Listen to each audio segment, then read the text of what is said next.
You keep on talking about things like you're my competition, like I'm competing with you. I cannot compete with you, Jacqueline.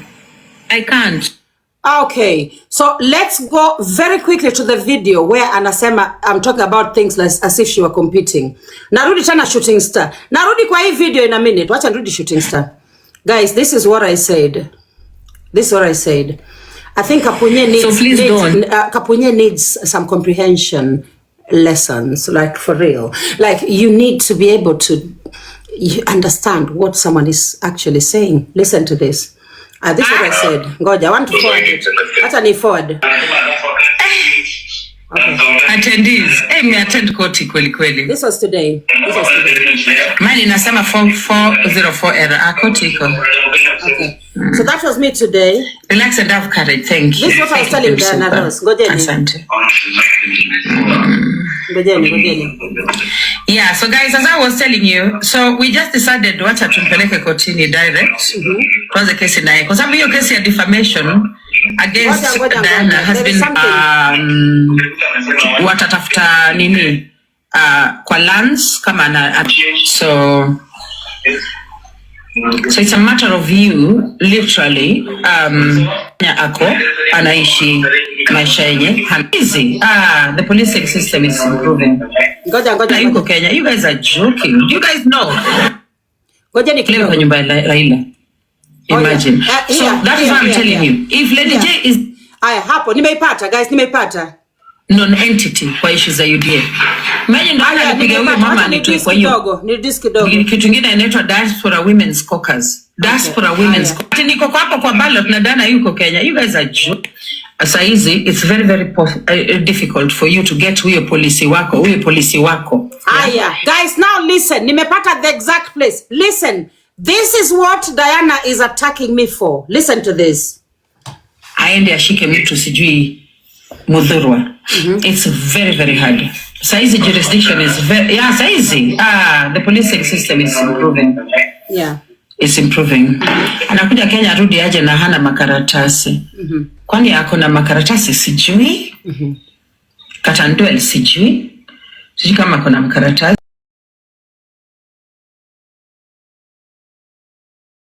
Hello guys, it's your girl Patience Status. Welcome and welcome back to my YouTube channel. If it's your first time here, make sure you hit the subscription box and put on the notification bell so that you don't any time I post a new video. Remember, I'm the queen of online gossip. So welcome to today's video. Don't forget to give it a like and leave a comment on the comment section.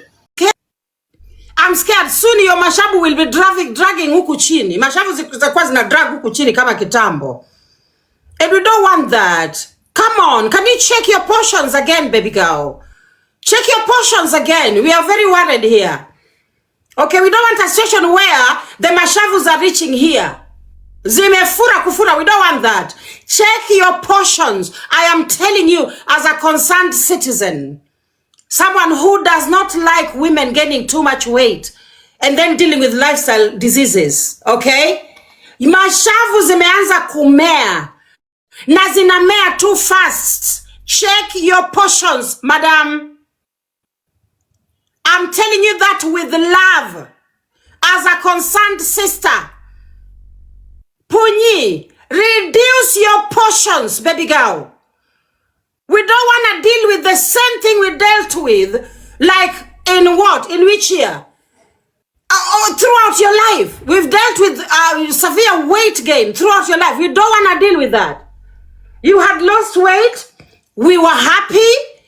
Okay. You are no longer bitter. Now that you are gaining weight again, you're becoming bitter. You're becoming too bitter. Yawa. Oh, punguza portions. I've told you all your life since I've known you, since 2014. A woman eats a certain amount of food. You don't eat too much. As a lady, you have to focus on this. Focus on your waistline. When it's expanding a little bit, you push it back. That's what we do as ladies. Sawa, focus on that. Push that thing back. You are gaining too fast. It's a worry. Aye, what are the focus? So this was Kapunye. She was addressing me today. Okay? That's her. Oneni. First of all, kwa nini kuna blanketi kwa kichwa? I'm asking for my sister at the back. Can someone tell me why an entire blanket is on the head? Please, I need to know. Because I saw the blanket and I started looking around my house for my blanket. I thought that my blanket had been stolen. But guys, why is there a whole blanket on Kapunye's head? Please, someone tell me why. An entire blanket kwa kichwa. Anyway, let's listen to what she has to say. This is why I opened this live to address one Jacqueline Adhiambo Mbewa. Let me tell you, Jacqueline Mbewa. You keep on talking about things like you're my competition, like I'm competing with you. I cannot compete with you, Jacqueline. I can't. Okay, so let's go very quickly to the video where anasema I'm talking about things like, as if she were competing. Narudi tena shooting star. Narudi kwa hii video in a minute. Wacha narudi shooting star. Guys, this is what I said. This is what I said. I think Kapunye needs, so please don't. Kapunye needs some comprehension lessons, like for real. Like you need to be able to understand what someone is actually saying. Listen to this. This is what I said. Ngoja, I want to forward it. Hata ni forward. Okay. Attendees. Me attend koti kweli kweli. This was today. Mine inasema 4404 error. Koti iko. Okay. So that was me today. Relax and have courage. Thank you. This is what I was telling Diana Rose. Ngojeni. Asante. Ngojeni. Yeah, so guys, as I was telling you, so we just decided wacha tumpeleke kotini direct. Kwanza kesi naye. Kwa sababu hiyo kesi ya defamation against Diana has been watatafuta nini kwa lands kama na so it's a matter of you literally Nyako anaishi maisha yenye hamizi. The policing system is improving. Na yuko Kenya. You guys are joking. You guys know. Ngoja nikilewa kwa nyumba Raila. Imagine. So that is what I'm telling you. If Lady J is hapo nimeipata guys, nimeipata non-entity kwa issues za UDA. Imagine ndo alipiga huyo mama anitoe kwa hiyo. Ni disk kidogo. Kitu kingine inaitwa Diaspora Women's Caucus. Diaspora Women's Caucus. Niko kwa hapo kwa ballot na Dana yuko Kenya. You guys are joking. Asa hizi, it's very difficult for you to get huyo polisi wako. Yeah. Guys, now listen. Nimepata the exact place. Listen. This is what Diana is attacking me for. Listen to this. Aende ashike mtu sijui mudhurwa. It's very hard. Saizi jurisdiction is very saizi. The policing system is improving. Yeah. It's improving. Anakuja Kenya rudi aje na hana makaratasi. Kwani ako na makaratasi sijui? Katandwel sijui?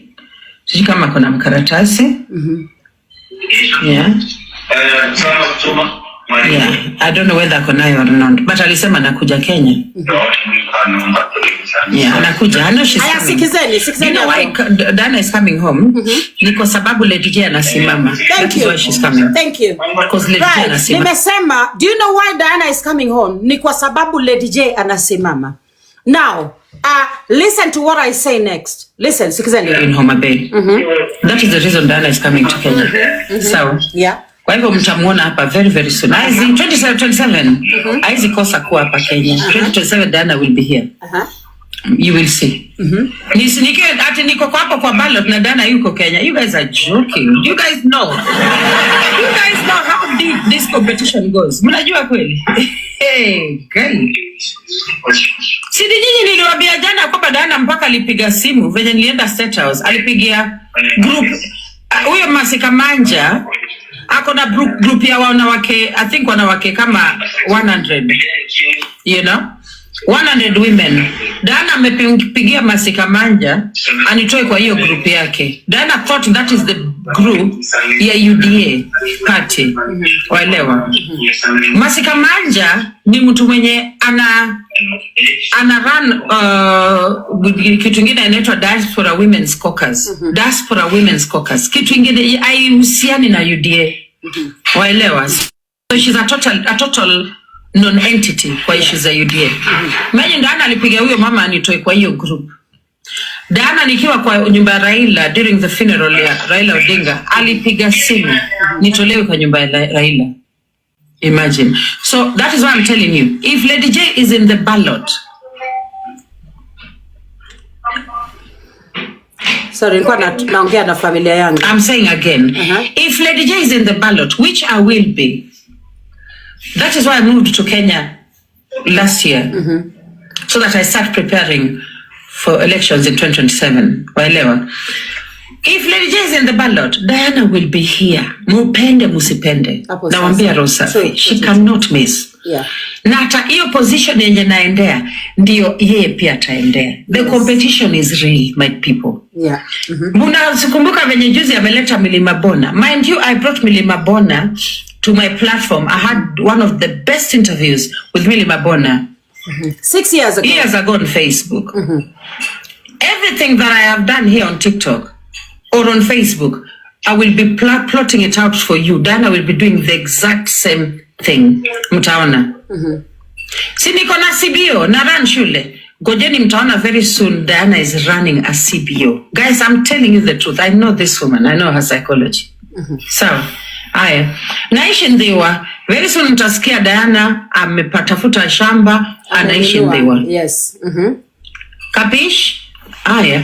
Msiseme sikuambia.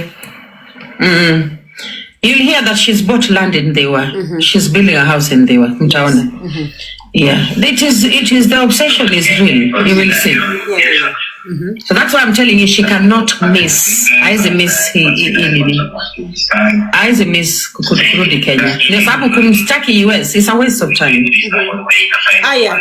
Okay, so that is what I said about Diana, and it is actually a statement of fact. Everything I said was factual. Right from you guys mmeona, mnakumbuka yule msichana anaitwa Sharon mwenye alitoka kwa platform yetu, Malkia mnamkumbuka? Diana kasikia ametoka kwetu, si Diana alimdandia mbio anamsaidia kidogo akasema, oh, Jacqueline doesn't know how beautiful those babies are, we are going to help Sharon na hata mchango za TikTok. Mnajua alidandia mchango kwa sababu ya Lady J. Kwa sababu for her, the competition is one person. It is Lady J on this platform and beyond. So that is why I said, and I repeat again, the only reason Kapunye is coming to Kenya is because Lady J is here.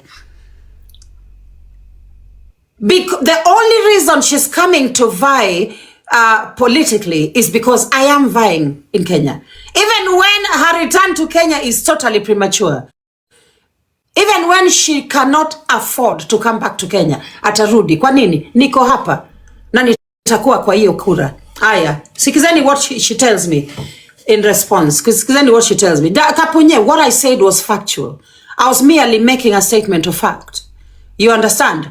Everything that I've ever done, you tried to do it. You literally tried to do it, and I don't know why.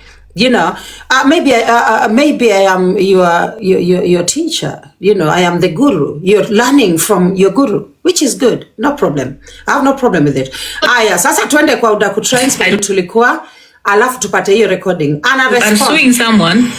You have this why I opened this live to address one Jacqueline Adhiambo Mbewa. Let me tell you, Jacqueline Mbewa.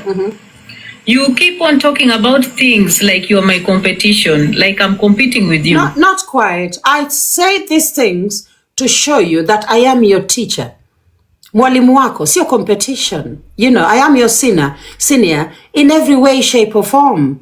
So wewe sio nini competition. Competition ni mtu mko naye level moja. Kapustunye, wewe na mimi hatuko level moja. Jamani, listen, you are somebody mwenye hata tuseme tu, well, let's just talk about sasa lions za TikTok pekee. Paula has received more lion Kapustunye than you on this platform. Forget about Lady J. Mi siko ligi yako hata kwa lions. Waelewa? Paula has received more lions than you on Kenyan TikTok. V8 ndio huyo anakupita na lions V8. Sasa jamani, competition gani? Are you normal? Are you okay? For real? Competition where? How? What I was actually showing you was something quite simple. I am your teacher. I am the guru. You are the student. You understand? If that is not the case, then perhaps I am your, what do you call it? Your muse. But listen to what she says. And I'm going to respond to every single bit. I cannot compete with you, Jacqueline. I can't. You are 58 years old. I'm 43. You're trying, darling, let's look at me okay, say I was 58 years old. Now, look at this face and look at that face. Look at that face. Kapustunya, this is for you. Ebongalia yo sura. Yani, you should not even tell anyone you are 43 years old. It is embarrassing. It is embarrassing. Why do you allow yourself to look like that? Now, what are you, forget about what you're wearing on your head. Forget about that blanket on your head. Forget about that. Look at your face, woman. If I were you, I'd never tell anyone I was 43 years old. I'd keep it a secret until I fixed this face. I swear to God, I'd never tell anyone. I'd never allowed anyone to know how old I was. Okay? Because here you look 60-something years old. Look at you. Look at that woman. You look old. You look so old. You know, and you're there saying you are 58 years old and I am 43. You should have even given me 68 then. If this is what a 43-year-old looks like. And mind you, I have a lot of years ahead of me to fix things in my life. Okay, so I don't know whether I live with a 43. My partner is 43. Literally, when I told her Kapustunya is claiming to be 43 years old, alishanga sana. Alishanga sana. Because I'm with mama in a car 25 years older than my own partner. I swear to God. And I got 25 years older than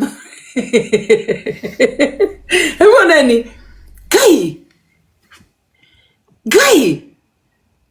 Anyway, let's continue. Maybe I only 68 years old. I will take it. But so long as I do not look as old as this. Yeah? So long as when I look at myself in the mirror, I look like Nyako. Walewa. I look my age. Aya, tuendelee. Children are in OnlyFans. My children are in Harvard and Princeton. We cannot compete. Okay, all right. So Kapustunya. So Lady J katambe nyero hinga ya wakikwa ya Mike kata nyero negowa. Cheka tu nyer ni. So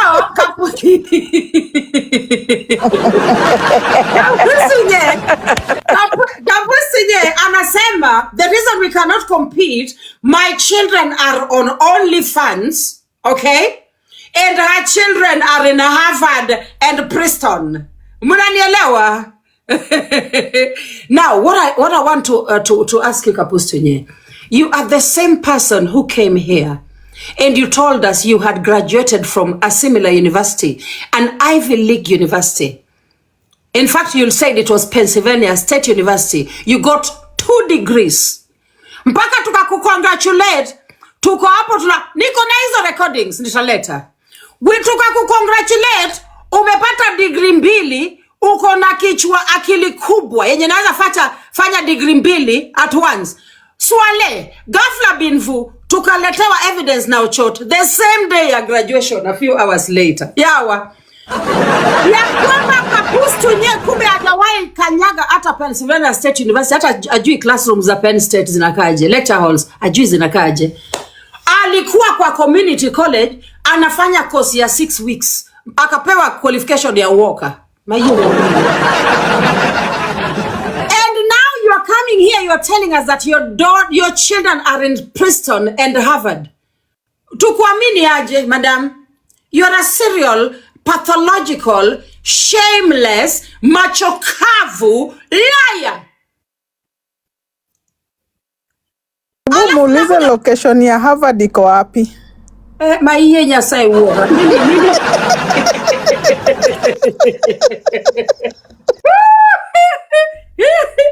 least mimi najua penye watoto wangu wako minbi. Ndio hiyo wako OnlyFans. Huyu mama utapata mtoto wako community college anafanya course ya nurse aid. Lakini TikTok mtaambiwa mtoto wako Princeton University, Princeton.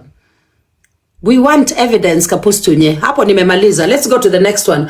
At least I know where my children are. Only fans. Let's continue. I have been married and stayed with a husband that you also met that was so gorgeous. I never met your husband. I don't know what that person looked like. Is this woman normal? When did I meet your husband? Shindwe katika jina la Yesu.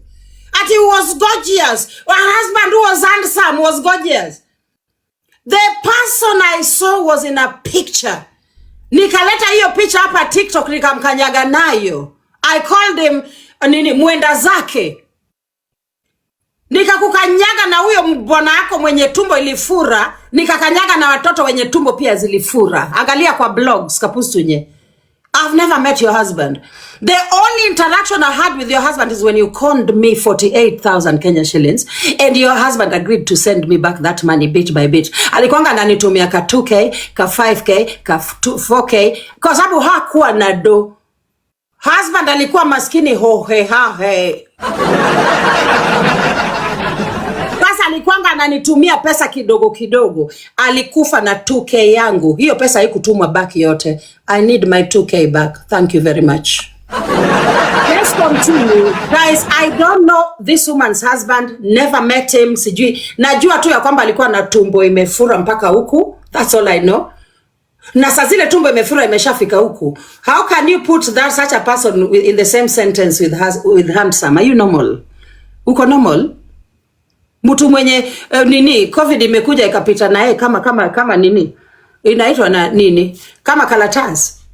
COVID ilikuwa inaua watu severely morbidly overweight kwanza. Hebu nikome madam, I've never met your husband. Thank you. Let's continue. And I buried like a king for 17 years. Yeah, you buried with a casket from South Africa. I heard you once abusing nani, what's her name? Rachel Tuoma, ya kwamba alizika bwanake na sanduku kutoka Kenya. Wewe uliimport sanduku from South Africa. Unadhani hiyo akili ndio ninataka kucompete nayo? Akili ya kucompete on which casket we have buried our husbands in? Is that the akili? Yani, imagine something going underground. You are competing ya kwamba huyu amebari na ya South Africa, huyu amebari. Idiots. I don't deal with idiocy. Thank you very much. Let's continue. Saved you from a man that was chasing you. Yeah, tulimchangia, of course. Tulimchangia huko Facebook. Hata hizo pesa ni zetu. Tutaanza kukudai pesa tulikuchangia uzike huyo bwanako mwenye alikufa maskini hohae. Hata Simba hakuwa nayo. Hata Simba hakuwa nayo. You had to go bury him in a kichaka in Bondo because he did not have a home, house, nothing. Let's continue. With sufurias on your head. So you see the difference between you and I? Yeah, sufurias, you made that story up. You actually still say it as if it's actually true. Let's continue. You cannot compete. Please, let's stop it. I don't want you doing these things. You're embarrassing yourself. I don't like you. So first of all, I cannot compete with you because, darling, you went to Montgomery Community College. You studied at Montgomery Community College. Let me put a thing on. Ukatoka na qualification ya work, laughing emoji again. I went to several UK universities. Several UK British universities. Remember, British degree is highly esteemed globally, Madam Clapped. And that's now multiply a British degree times 3. Sasa mimi ni compete na wewe aje? Are you normal? Si alienda Kenya High, Rose Nyagem, Kenya High alifukuzwa kwa sababu ya kuibaiba kwa madomitry. Ndugu yake alikuja hapa akatuambia ya kwamba alikuwa mwizi na mchawi. Iko kwa recording, kwa hivyo hawezi nipeleka nayo kotini. The brother came akatuspilia the beans. Sawa? Ya kwamba alifukuzwa Kenya High kwa sababu alikuwa mchawi. Alikuwa ana nini? She was running up and down the dormitory at night. Recordings ziko naweza waletea kesho. Alafu akafukuzwa kwa sababu ya wizi. Alikuwa naiba mpaka panti ya watoto kwa shule Kenya High School. Bradhake alisema hapa. Sawa? So I can bring the recordings tomorrow. Hakumaliza hata 1 year Kenya High, alishafukuzwa. Kalas. Aya, tuendelee. When you're doing these things, we are not. You should not have addressed me, because what I said was quite simple. I am your guru. I am your teacher. You are my student. It is a matter of fact. Everything I do, you wanna do. Kwani wapi uongo hapo? Sasa tena ukanifungulia live unani address. Who are you to address me, madam? Let's continue. League. I am the first person that introduced you to a senator in Kenya. Oh my God. What senator? Ule mwanamke anaitwa Joy Gwendo mwenye ulienda kumuomba do. Huyo ndio senator. Mwenye mwanamke mwenye ulienda kumuomba pesa, ukaniambia nikupeleke kumuomba do. Ndio ulini introduce. Did you introduce me to was I even interested in any friendships with that woman? Are you normal? Uliwahi niona nikiongea na huyo mwanamke hata after that? Jesus, you're not okay, madam. Let's continue. She went to that woman to ask for money, as she did other female legislators and other female MPs. She was always looking for them to ask them for money. Tuendelee. Took you to the home. I have evidence. It was me. I have evidence. So pole. Hakuna kesi utaleta against me for that. Niko na evidence. Madam, let's continue. You would not have known Gladys Wanga if it wasn't me, the governor Homa Bay. What are you on about? Let me laugh in a way that is this woman normal? I could not have known Gladys Wanga. Even you parrot everything that I say. I said on Facebook years ago, right at the dawn of the last elections, I said Gladys Wanga is the only woman who can compete at national level in Luo Nyanza. That's what I said. You then started parroting the same thing that I'd said, because you lack originality. Auna basis for any argument. You just parrot what people say. Ulini introduce kwa Gladys Wanga where? Mwanamke, the way you abused Gladys Wanga for years on Facebook. Ulikuwa mnamtusi kama takataka. Who doesn't remember, forget? I mean, who doesn't remember that? Gladys Wanga, you and Gladys Wanga are like water and oil. Madam, that woman does not like you. Let me give you the secret. Akupendi. Sawa. So shut up. Let's continue. Go to my profile on Facebook. You will see everything. Listen, we are not in a competition. You see? Jacqueline, I told you I was born in a political family. I went to your home, Kapustunye. Mimi Lady J nilichukua because you had visited my family home, okay? Brought my mother's house here on TikTok. I decided to, pay your family home a visit a year or so later. I went to your family home. Professor is singing. Niliona kwenyu. Nikaanza kupiga picha nyumba yenyu. Kapunye your home. Ata choo hakuna. Ata choo yenye mtu anaweza enda hakuna. Kapunye. Kwa sababu kwa hivyo hii political family yenye unaimbianga watu TikTok ni gani? Ni gani? If you go to the Raila family, there is order. There is order Mekai. There is order in the second wife. There is order. That is a political family. Where your parents died and left you without a home. It is your brother who built your mother's house. Which political family? Unaturingia nini TikTok? Which political family? Are you normal? I have been to your home. Mimi Lady J nimeenda kwenyu. Mpaka nikaleta evidence hapa. Si ulikana ukasema hiyo sio nyumbani kwenyu. See, you are so embarrassed. You rejected your own family, your own home. Kwenyu hata hakuna mtu anaishi. Hakuna mtu anaishi. Na nyumba yenyewe ilijengwa na bradhako. Ni nyumba nyingine hapo chwara. I've been to your family home. Alafu nikauliza, okay, koro what you want give me longonio ruo jode. Wakaniambia no. Hiyo ni ukoo. That is someone from her clan. That is not her uncle. They told me that Rojo de kwao si hapa.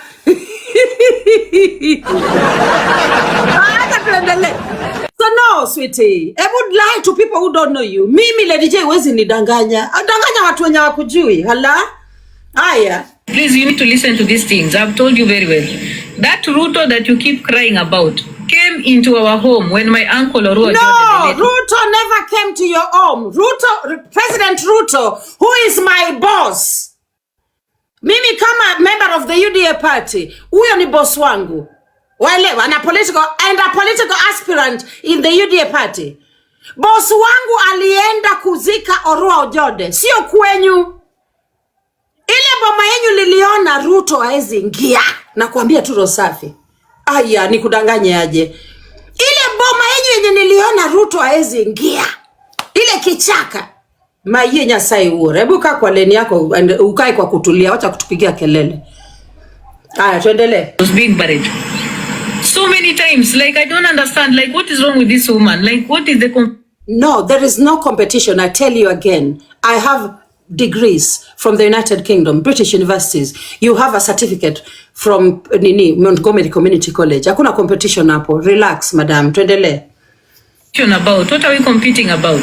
Like, I don't want to compete with you. I want to compete with people that threaten. Like, when I look at that person, I feel like there's something I need to copy. Like, okay, no, not all you. right. So listen. So you're saying that at the same time, I am in Raila Amolo Odinga's home in Opoda Farm. Okay, tuko hapo na Rosa Buyu, tuko hapo na Gladys Wanga, Milima Bona, tuko hapo tumekaa chini. Okay. Dignitaries ndio wamekubaliwa ndani. Lady J happens to be a dignitary. I was allowed in. Sindio? Why you not on the phone trying to get me out of Opoda Farm? Why you not live on TikTok calling people frantically in Raila's house? Ninaambiwa Lady J, mpaka maofisa wa Kenya wakakuja, wakaniuliza, unajua huyu mwanamke anaitwa Diana Ross?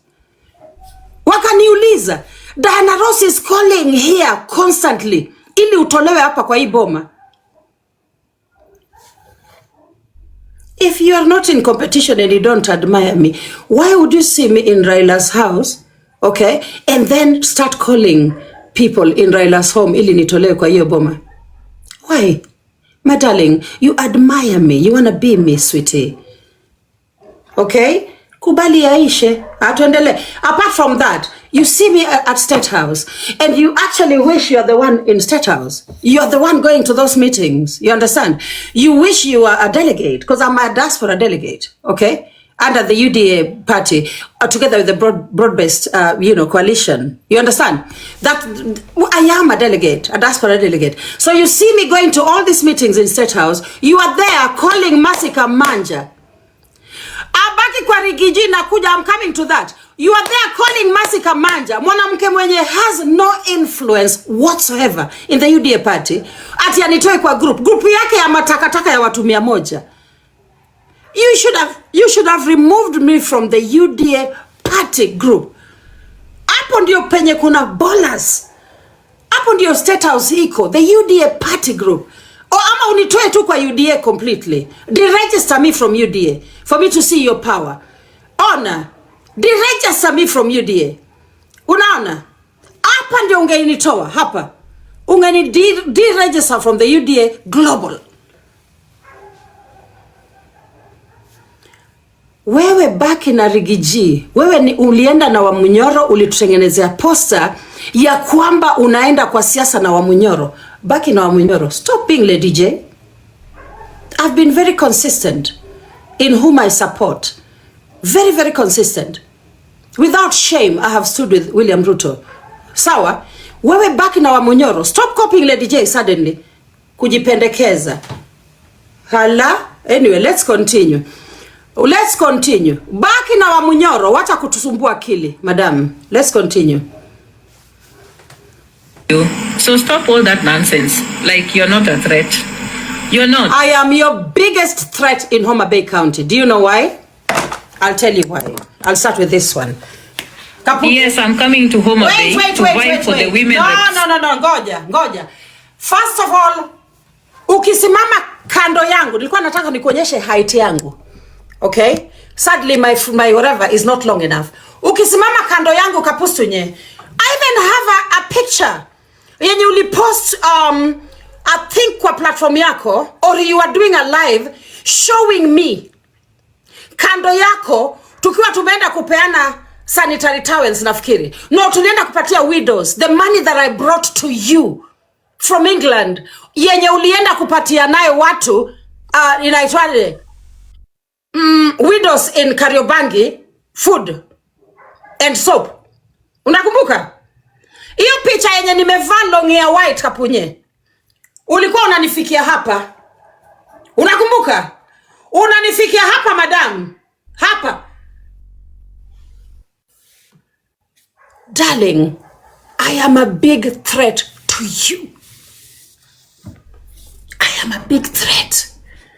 The thought of me vying in Homa Bay County inakufanya hulali.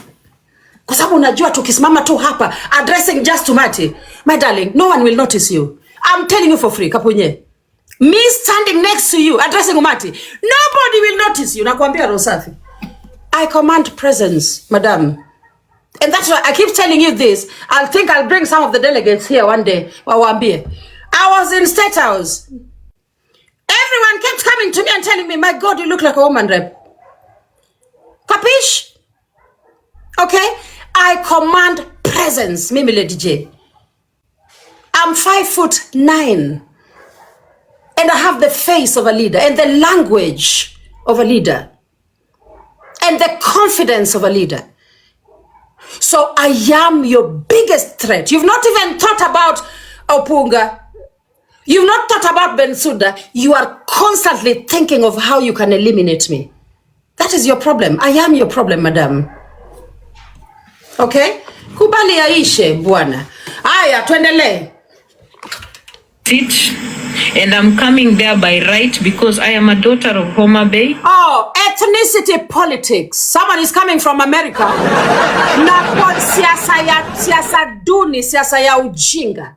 Siasa ya 1900. Ndi anatoka now US. Mmesikia? I am a daughter of Homa Bay. What makes you think that me not being a daughter of Homa Bay makes me not viable to stand as a member of parliament or even a woman rep? What makes you think? Are you normal?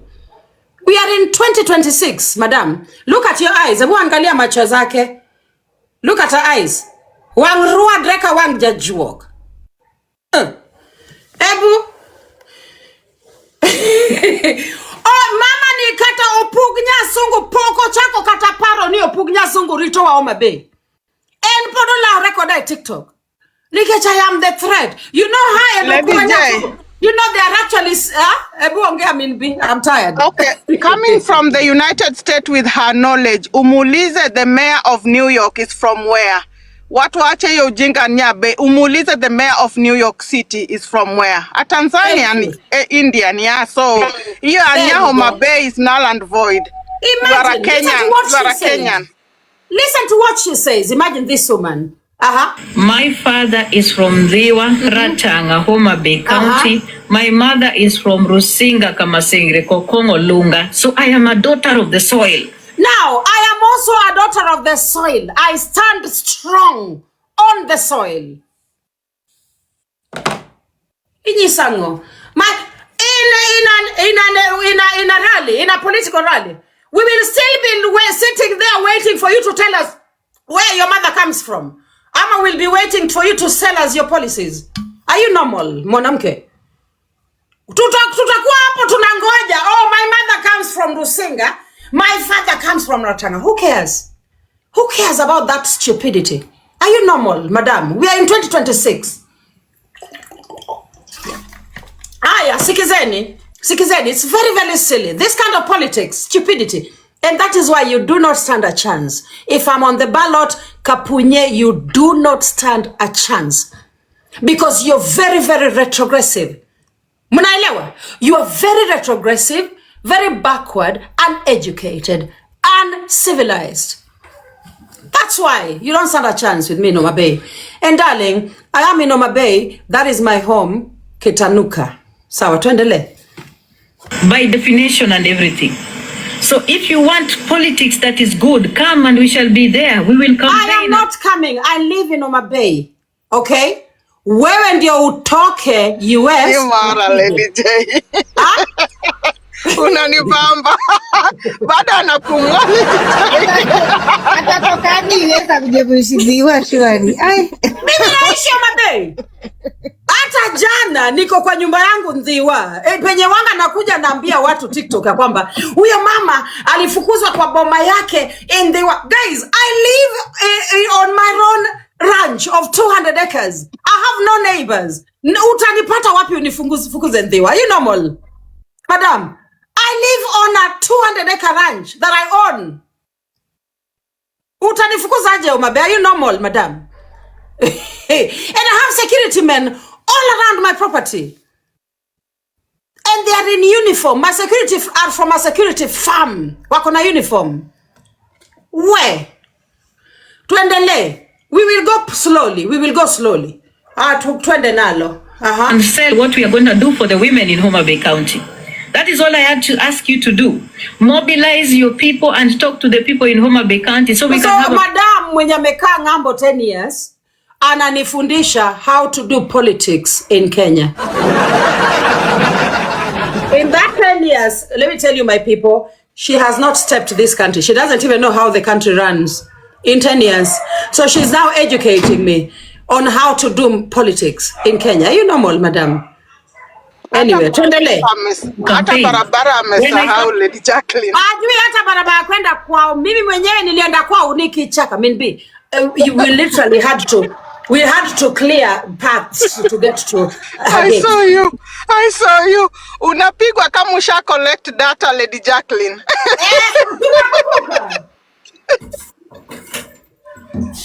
So by the time walikuwa wananikataza kufika, nilishaenda nikachukua data nikarudi. Akasema Jacqueline akakuja live akasema Jacqueline Ombewa, I told you can never get to my home. Never in a million years. Nikasema okay. Nikaanza kuangalia video zangu, picture evidence, nini. I was going through my phone. Okay. Nikaacha akamaliza hiyo address yake ndio nikafungua bonge la live. I'm telling you, see, the woman nearly died. Lady Jacqueline wangitek nyasachiel.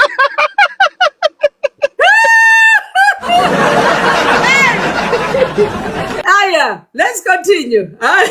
to the ground. I encourage you to come and sell your agenda to the people of Homa Bay County. I know Homa Bay County and the needs of the women in Homa Bay County. Alafu sikizeni. It's nice to see. Sikiza. This woman actually believes, and anyone who's vying in any position in Kenya, you can help this woman out. She's repeatedly talking about the needs of women in Homa Bay County. This is one of those women who actually think that the job of a woman rep is to champion the rights of women in a county. Whereas the woman rep is actually just an affirmative action seat. It is a member of parliament position. So you will be representing everybody, from men, women, and children. Madam, stop these. Oh my God. Let me continue. Issues that vary from health, the issues that vary from the HIV prevalence, the issues that vary from teenage pregnancies, the issues of fistula, the issues of water and sanitation. Those are the reasons why I'm going to be vying in Homa Bay, because I believe as a social justice warrior, I need to take my fight in parliament where I'll be doing legislation. Why are you selling your CV to me? That's what I'm asking you. And everything you're saying is generic, nothing specific. You're not zeroing in on anything at all. Is it fistula, or is it water and sanitation, or is it roads, or is it health, or is it social justice? What are you zeroing in on, madam? Everything you're saying is generic, is merely hogwash when it comes to political campaigns. What are you selling? And why are you selling your CV to me? Because you know I am the threat, baby girl. I am the threat. I have the education that you wish you had. I have everything that you wish you had. Hey, maiye nyasai uora. Aya, tuendelea akiwa ananiuzia CV yake. Let's continue.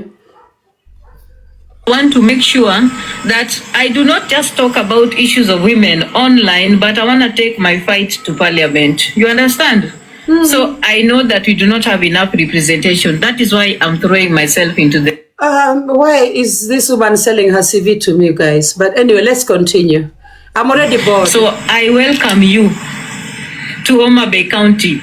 You are the one... Wait, this woman keeps on sending me. Please stop sending me those things. Yeah, I welcome you to Homa Bay County. Mutana ako Pennsylvania and I welcome Homa Bay County. Minbi mko na Homa Bay County gine uko Pennsylvania ama what is going on? I welcome you to Homa Bay County. What the hell? Kuna Homa Bay Pennsylvania.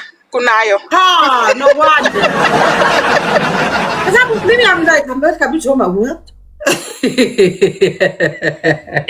Let me tell you something, Jacqueline. This woman called the fund dancer is sending me request to... Please stop sending me requests to do those things. I don't want to be... Let me educate you a little bit about why I'm going to vie in Homa Bay as women rep. First of all, Jacqueline, I hate this woman sending me something here to Naambiwa tena. Ana sell CV. I welcome you to Lady J. Why are you selling your CV to Lady J? Why? Why are you not selling it to to Bensouda? Why not to Bensouda? Or why not to Beatrice? All the other political candidates, kama nani, kama what's her name? What's her name? Nyako somebody. All these political candidates in Homa Bay. Why to Lady J? Because you know Lady J is your biggest threat in Homa Bay County. I am your biggest barrier. Ata ya kunusa any position in Homa Bay County. I am your biggest threat in Homa Bay. That is why you're selling your CV to me. Aya tuendele. Because you do not come from Homa Bay. Hey, umesikia hivyo? There's a stupid woman sending me requests to play a game and she's not stopping. Mumesikia? Because you do not come from Homa Bay, my darling. I come from Homa Bay. I come from Dhiwa. Kwa hivyo ukiwa unakuja kuvai Dhiwa ama Homa Bay County, Homa Bay County, you're coming to my county. So ukuje pole pole na ukuje kwa kutulia. Or mimi Lady J, I will send you packing and back to your kichaka in Bondo. Goka. Do you understand me? Mimi Lady J, I will send you packing and back to Bondo. Hala. Unakuja pole pole, madam. Tuendele. I'm trying to cancel it. Okay, I've declined now. So, I'm welcoming you to Homa Bay County, Jacqueline Ombewa, because you do not come from Homa Bay. Because who says I do not come from Homa Bay County, my county, to buy land. And you're one... This is an idiot. Guys, ebu sikizeni hizo. This is an absolute twat. Huyu mwanamke anataka tumrudishe Sudan. Minbi.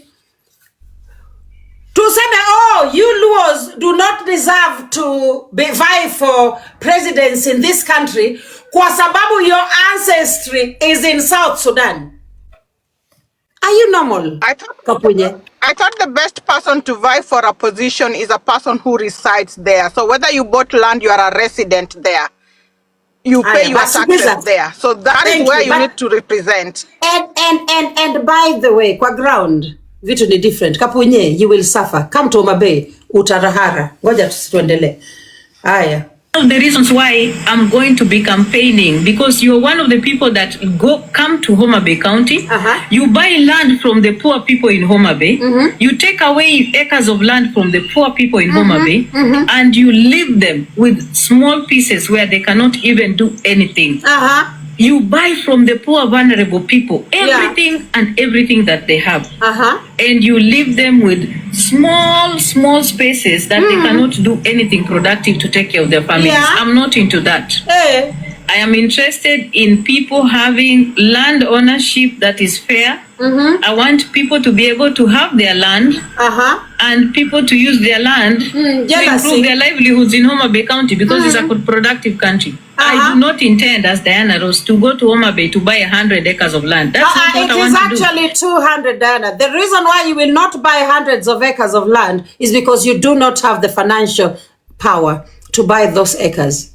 Okay, sema tu kweli ya kwamba huna do ya kununua hata eka 50 in Homa Bay.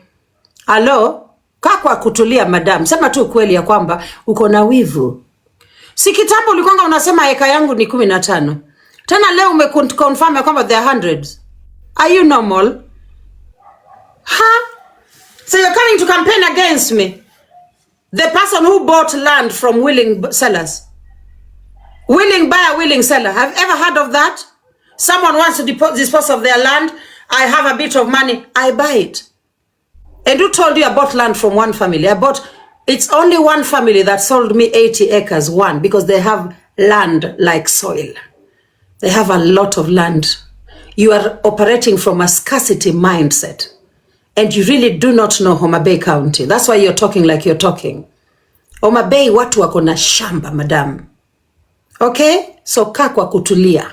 Thank you. Tuendelee. We need to stop that culture of people buying 100 acres of land and leaving the poor because they are desperate. Sema tu uko jealous. Guys, wacha sasa niongee na huyu mwanamke. Nimemaliza hiyo recording. I'm tired of her voice. Guys, sema tu uko na wivu ya kwamba unakuja Homa Bay kununua eka moja ili hata we ujenge kanyumba venye Bensouda juzi ameanza kujenga nyumba Homa Bay County ili uonekane kama mwenyeji wa Homa Bay. Waelewa? Just come, buy your 1 acre, build, because you cannot go build on your father's land. Hautakubaliwa huko Tatanga. Atunachukua family land unajenga tunataka kuvai. Nobody will allow you. You know that because we had already stories about land and your family and you being taken to the chief after you fought your uncles like a madwoman and you stripping naked at the chief's office. Have you heard that story? This woman used to strip herself naked. Mpaka chief alichoka akasema the next time ulisikia the next time she came trying to strip naked, chief alisema mwacheni atoe hiyo nguo tuone. Yeah, we are tired. Yeah. Alikuanga na fightia land. So she will have to buy land. Hata kubaliwa huko Ratanga kuchukua shamba. Itabidi anunue. Sawa? So my darling, it is not my mistake that nilifunguka akili kitambo nikanunua shamba mapema when the prices were still good. Saizi hata ili afford 10 acres utakuwa umecough pesa like nobody's business. Kwa hivyo don't blame me for being smart. Thank you very much. But let me say this, wadau. I am sick and tired of this woman Kapunye repeatedly and constantly trying to prove herself to me. In fact, I'm continuing with this recording. Kuna kitu amesema kwa hii recording yenye nataka nimuonyeshe. Sikizeni hii. I'm continuing with this recording. Ngojeni kidogo mtasikiza. Without anything, and then you build a big mansion amongst mad house. No. In our village, let me tell this woman about our village.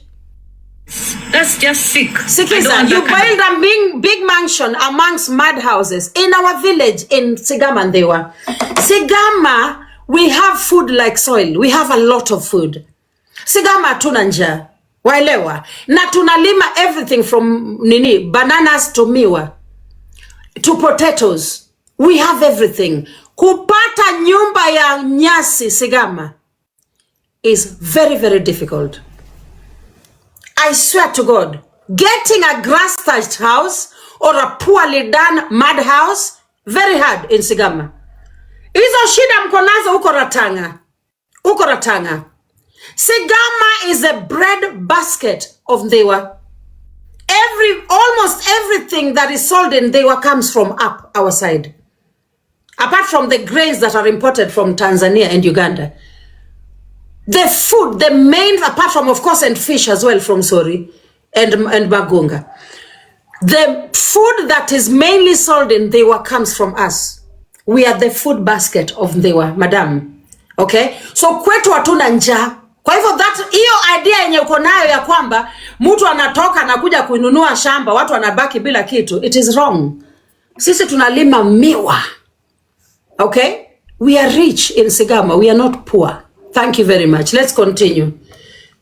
Culture. So I welcome you to Homa Bay because you are from Uyoma. You are not from our county. You are from Uyoma. You came to our county to buy land and you want to vie because you think you are associated to the county because of the land. Now come on to the race. I welcome you as a fellow woman that wants to vie. I welcome you to come so that you can vie with me, so that we can see. Between you and I, the people will choose. That is what is democracy. So that this woman actually works. thinks that she'll be chosen because her mother is from Rusinga and her father is from Ratanga. My dear, I'm telling you yet again, tukisimama na we kwa podium ya campaign hivi, you don't stand a chance. You don't. And make sure I don't talk before you because nobody will listen to you. I'm telling you the truth. I'm telling you the truth. Nikisimama na we kwa podium hivi, Kapunye, you do not stand a chance. So avoid me at all costs. If you want to go far, avoid me at all costs. I swear to God. Your politics yenye unajaribu kupedal no longer exists in our bay, sweetie. Iyo siasa duni unajaribu it does not exist in my county, Homa Bay. Nakwambia Rosafi. Okay? Try another. Iyo yako, maiye nyasaye. Kitakuramba Homa Bay, kitakuramba. Aya, tuendelee. Guys, there's a reason I'm continuing this clip. Ngojeni kidogo. Agenda to the people, and then the people will choose what they think is good for them, and we shall meet at the ballot box. That is it. You don't need to be afraid of me, okay? And me afraid of you? Are you normal? Are you okay?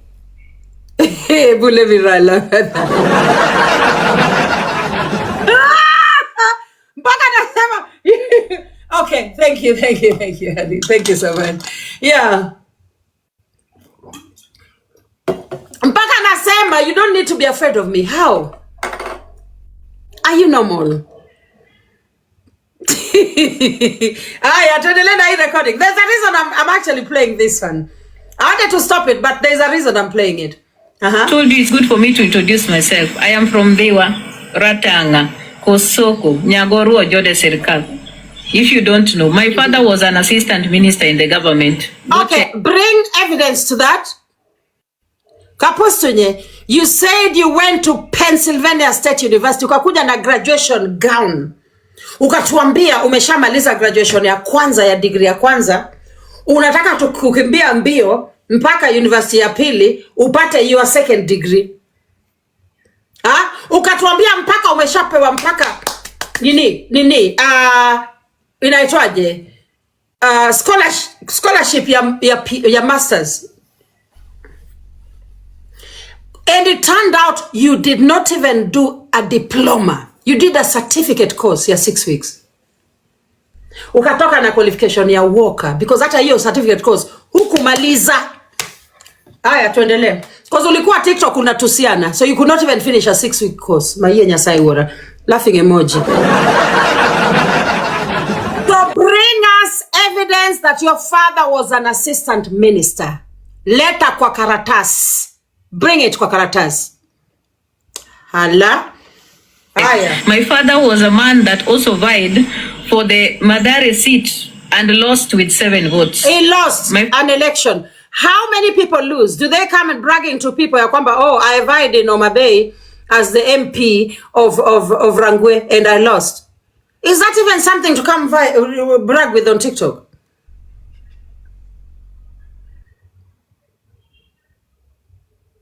I'm getting, because we have so many people vying and then they disappear into the darkness. Nobody ever remembers them. Is that something we need to remember, that your father vied and then he lost? You're so desperate. You're really trying to prove a point. That's why she's reminding us, because we can't remember. Because we can't remember. And that actually tells you that even this idea that the father was an assistant minister, oh gosh. Aleta evidence. Huyu mama mpaka alikuja hapa akatuambia sijui mamake alienda Beijing conference. Sasa tukamwambia hebu leta hiyo evidence ya kwamba mamako alienda Beijing crickets. Haya, tuendelee. Was in politics for a long time. And so was my uncle Ochengo Neko, that was unalived in 1982. Ochengo Jode, okay? Oh, hata kujua jina ya uncle yake, amesema Ochengo Neko. Mpaka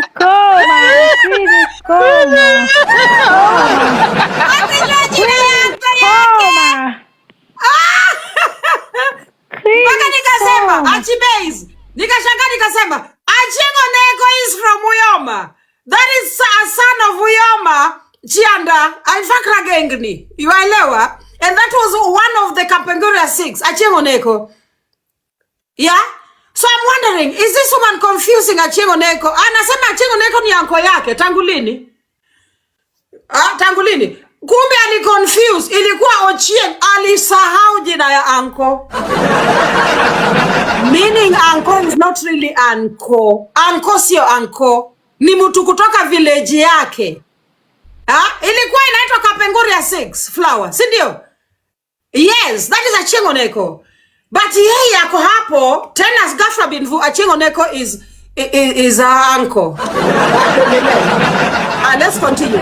Aya, listen to this braggart. Ana brag na uongo zote. Let's continue.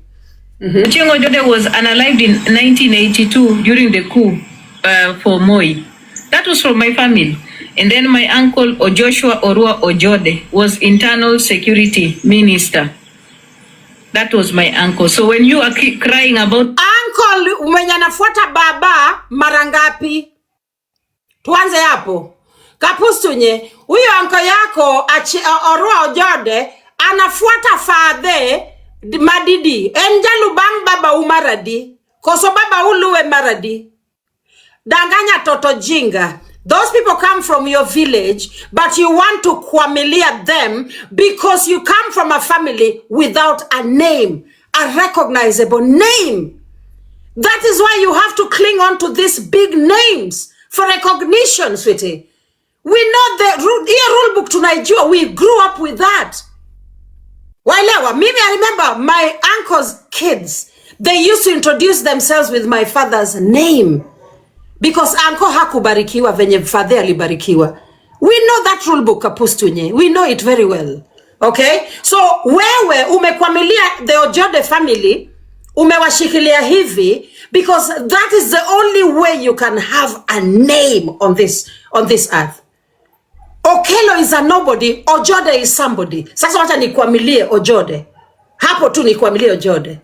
Anyway, let's continue. That must be a distant cousin to your father. Let's continue.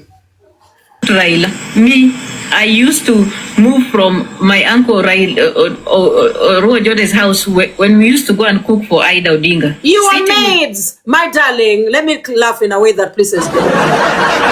You have just confirmed that because you are children of charity in the Ojode household, you are being used as maidens or maids to support the Odinga family. To go help the Odingas to cook for visitors. Mayenya Saiwura. Unajiaibisha, madam. Unajiaibisha. Maybe I grew up in privilege. Mimi sikuwa naenda kupikia, but I didn't even know how to cook. Uliza baba ya watoto wangu. When he met me, I didn't even know how to cook, madam. I was privileged. Sikuwa naenda kupikia watu kwa siji nyumba ya nani. Ebu, let's continue. Raila Odinga. That's what we used to do. You see me bragging about it, no? I don't brag about Raila Odinga. I don't know those people. I just went to bury Baba like everybody else. And when I went to bury Baba, ilikuuma. Mpaka ukaanza kupiga simu kwa nyumba ya Baba. Ukisema Lady J atolewe hapo. Yeye sio dignitary. Wewe ndio unajua udignitary wangu. Kwa ground vitu ni different, darling. I am a dignitary. Leah. Let's continue. So these people that you're meeting today are people that we used to sit with. And I also, my school fees for high school in Kenya High was paid by Philgona Okundi. Okay? So I lived in Lavington with Philgona Okundi. Aya, let me laugh in a way that Princess Mimi nilikuwa nadhani huyu msichana babake alikuwa minister, assistant minister. Kwa nini if Okundi was paying her school fees? Those are the back. Those are the back. Can you tell me why Okundi is paying Kapustunye's school fees? Those are the back. Can you tell me why? Alichoma school fees. Mimi sijui huyo. Kwa nini? Sharakai, kwa nini analipiwa fee na Filgona Akundi? Mimi simjui ni nani. Na mbona hakumaliza shule? Mimi sijui. Na mbona hiyo Kenya High hakumaliza?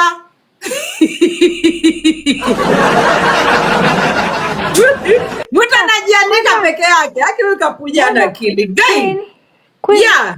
Mimi hata sijui ni nini mnaongea. Mimi sijui. Aya, hebu mute niendelee, utajua hapo mbele. Mute. Aya, asante. Aya, sikizeni. Aya, first of all, it is really weird ya kwamba mtu ana brag ya kwamba alilipiwa fee na a well wisher. Mimi, I went to school, my parents paid my school fees till college. When I went to train as a secondary school teacher, my dad was still collecting money from his rental properties and sending me at college. You understand? Huyu ni mtoto wa charity, ako hapa na ni address TikTok. Are you normal? You're a child of charity. You're a product of charity. Why are you addressing me? Hala, let's continue. Hey, my God. Filgona Okundi, if you know her. Okay? And Philip Okundi, the people that took me to school, Kenya High School. That's Imagine, Philip Okundi. Philip Okundi took you to high school. Mimi babangu mpaka, mimi and my sister mwenye from a second, mamangu mdogo, tulifanya class 8 na ye at the same time. Babangu alinitubeba same suitcase. Hatukwenda na mabati what do you call it? Sanduku. We went using suitcases. Yake ni red, yangu ni red. Uniform yote ni red. We are joining Luak Girls National School. Kapish? Both of us. Ametubeba kwa gari yake. Baba yangu anatudrive kwa gari yake. From his home in Uyomanaya all the way to Luak Girls High School. They're delivering us in high school. Going through the checklist, admission from one by one. My own father. Ombewa soka leji mongo. Ombewa pale. Queen tunajua. So wewe uko hapa unaniambia Philip Okundi paid your school fees. And then uko hapa unani address like who? Are you normal? Unani address as who? A product of charity addressing me. Let's continue. Sharakai nyamaza tuko kwa vita. Aya, check. Esther Arunga was a person that I lived and slept with in one bed. Name dropping. This woman is now name dropping Esther Arunga. Yeah, well, let me laugh in a way that this is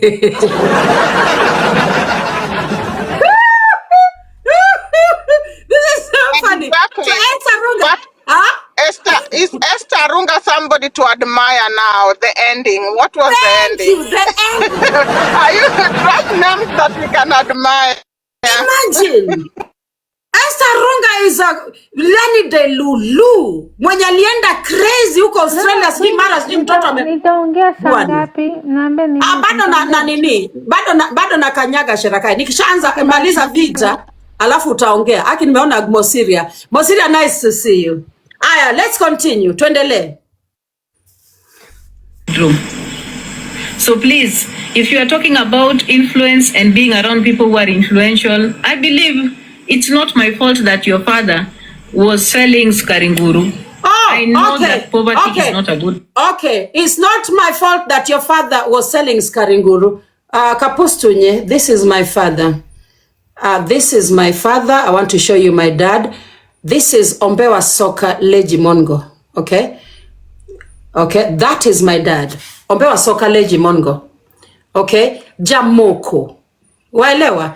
Hiyo skaringuru yenye unasemanga alikuwa anauza kwa wheelbarrow, hiyo ni ya watu wa kwenyu na wewe when Philip Okundi was paying your school fees. My father had property from Kisumu all the way to Luanda Kotieno, madam. Okay? My father had property. Your dad even had a parsley. Your dad had a parsley tie, really, Jacqueline. Thank you. My father was a businessman. My father used to carry. Hapo kwa hii picha ni nusu. Ukiangalia hii picha in full, amebeba briefcase. My dad used to carry money kwa briefcase every single Friday akipeleka Kisumu. Ameshaokota pesa from all his posho mills. Mind you, every market around Uyoma had a posho mill for Ombewa Sokaleji Mongo. Whether it was Ragengni, Chianda, Mituri, Chamakwaro, Misori, Luanda Kotieno, Ndigwa. Ask people from my village, they will tell you. This man was richer than the entire clan that you come from, Kapustunye. Kapish? Kwa kutulia, madam. Wachanga kubrag na ujinga vitu zenye haziko. Lady J.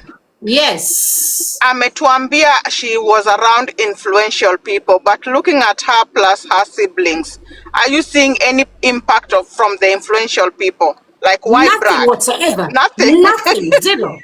Zero whatsoever. Kapustunye, mimi mwenyewe hapa, Minbi, do you know this woman? I used to literally send money to her brother. Waelewa. Yani every single time. Brother yake ananiomba tu do. Ni venye ana namba yangu saizi. I used to always send him money. So that's why I'm asking you, where is the influence? Mimi saizi hata nikikwama, nikirudi kwetu, kuna rental properties bado. I can still eat with my children.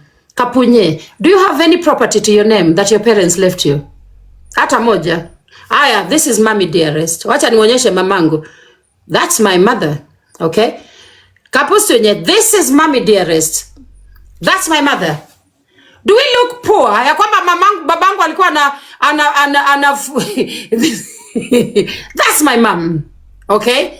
Aya, tuendelee na recording as we continue pole pole. Let's continue. That's recording. That's my mother. Okay? I come from a very nice family, madam.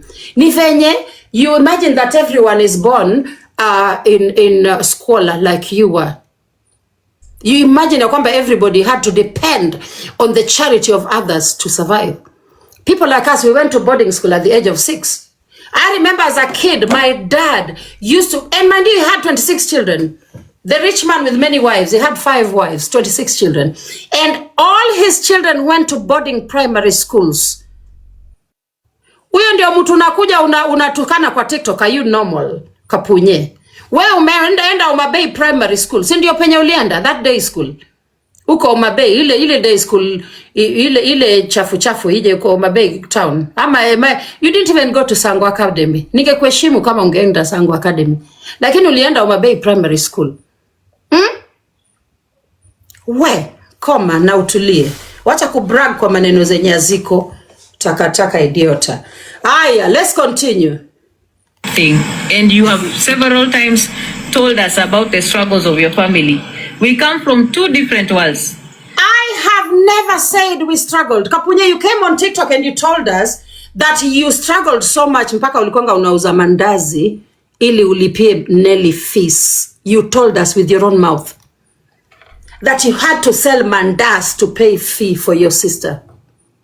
I don't have such stories of struggle.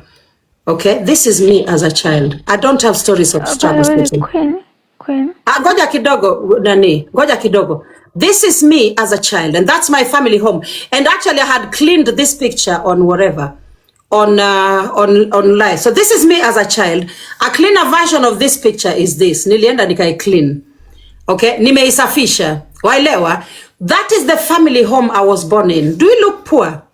Hii ni picha yangu kama mtoto mdogo. Okay? I am around 6 months old here. Do I look poor? Tena I'm wearing pink socks. And I'm as chubby as they come. And that house there is the house I was born in the village. My father built a stone house in 1972. 4 years before I was born. How dare you call me poor? Guok. Hala. Alafu huyu mwanamke alisema mpaka ya kwamba, oh, this is the picture now cleaner. You can literally see the flower. Nimeisafisha vizuri. This is me as a kid. 6 months old. Hala. Anyway, and then, listen, this is now the matriarchs of my family. Nani anaweza niona kwa hii picha? Who can see me in this picture? Hapo chini. Can you see me? That is me as a kid. Thank you. Hapo niko around 4 years old. This is 1980. I am 4 years old. Okay? I've zoomed into the picture. Nikajionyesha. Guys, do I have shoes? Niko na viatu ama sina? Unazo. This is an original picture of me in 1980. Okay? I have shoes. This woman comes on TikTok and tells people ya kwamba huyu mwanamke alivaa viatu for the first time akienda high school. You wish. You think I was also born as poor as you were, guok. Mjinga takataka, guoka. Let's continue. Tuendelee kabisa. And you look like Caroline, no, and Cindy. Cindy looks exactly like me as well. Yeah, thank you, Mwajuma. Yeah, this is me as a kid. Yeah. Comment section wanasema bado anapumua. Niendelee. Ongeza mafuta. Imagine, you are goja kidogo. Listen to this, guys. Wewe mini bi wewe. Acha tu. Ngoja sharakai mute kidogo. Sikizeni huyu mama tena. When your father was pushing the wheelbarrow to sell jaggery, my father was in the confines of parliament. In your dreams. Let me laugh in a way that pleases you. My father used to have wholesale shops. So I remember one time, babangu hakuwa anajua Kiswahili. I've told people this story before. Anasema, these big trucks that used to deliver goods from Kisumu, Waindi, maybe you know those wholesalers, they used to deliver when you were in these small towns, yeah? Walikuwa wanaleta lori kubwa imejaa goods. Aya, weka pande hii, weka pande hii. Madam, wonwane jamoko, anyisi ya dear. My dear, my father was wealthy. I'm telling you the truth. My father even sold shoes, butter shoes, pure butter. He had shops for everything, wholesale shops. Magari za PSV, za barabara. Wewe ulikuja hapa ukatuambia kwamba ati kwenyu mlikuwa na nini? Na buses 28. Tukauliza nani? Roy alicheka mpaka. Niuliza Roy, buses 28 zilienda wapi? Roy laughed. He never saw even one single bus. Mimi ukiniuliza jina ya nini? The vehicles that my father had on the road. Adongo Nyanam. Go to Yoma, find out. The person who owned a fleet called Adongo Nyanam. Jinake ni nani? Ombewa soka leji mongo. The man you abuse every day on TikTok. You are an idiot. Takataka guoka. Aya, tuendele. Tunaenda tu pole to learn and go to school.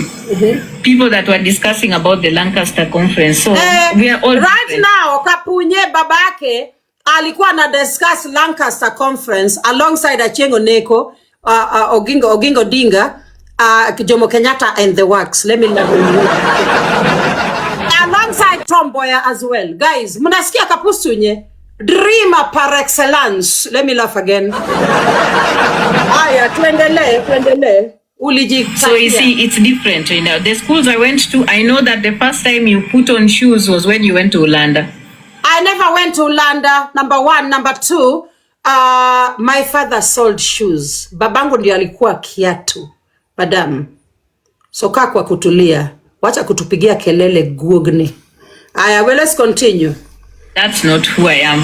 We are all different, but I still accept you.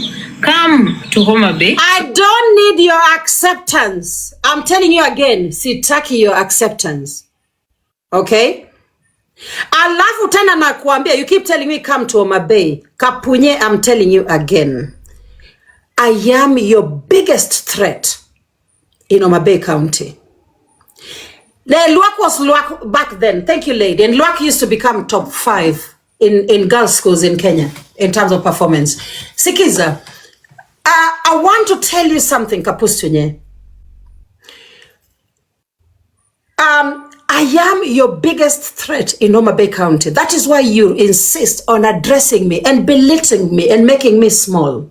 And making me feel like I don't belong in Homa Bay. Nothing you say will ever move me. Nakwambia tena narudia. You are a nobody in Homa Bay. Nobody knows you. Ulitoka ukaenda kuolewa. Si ndio? Uko na nini? Hata kacho Homa Bay uko nayo? Do you even have a toilet in Homa Bay? Do you?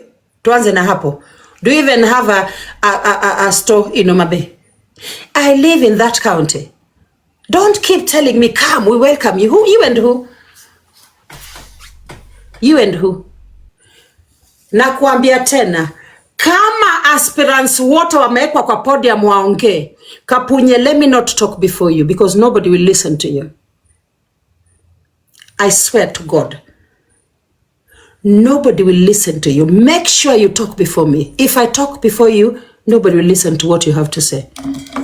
And may I not stand next to you because nobody will even notice you. Mwanamke uko mfupi unanifikia hapa. Wacha nitoe hiyo picha ya nyuma. 1 minute guys. Mwanamke ananifikia hapa guys. Kapunya ananifikia hapa. Hapa.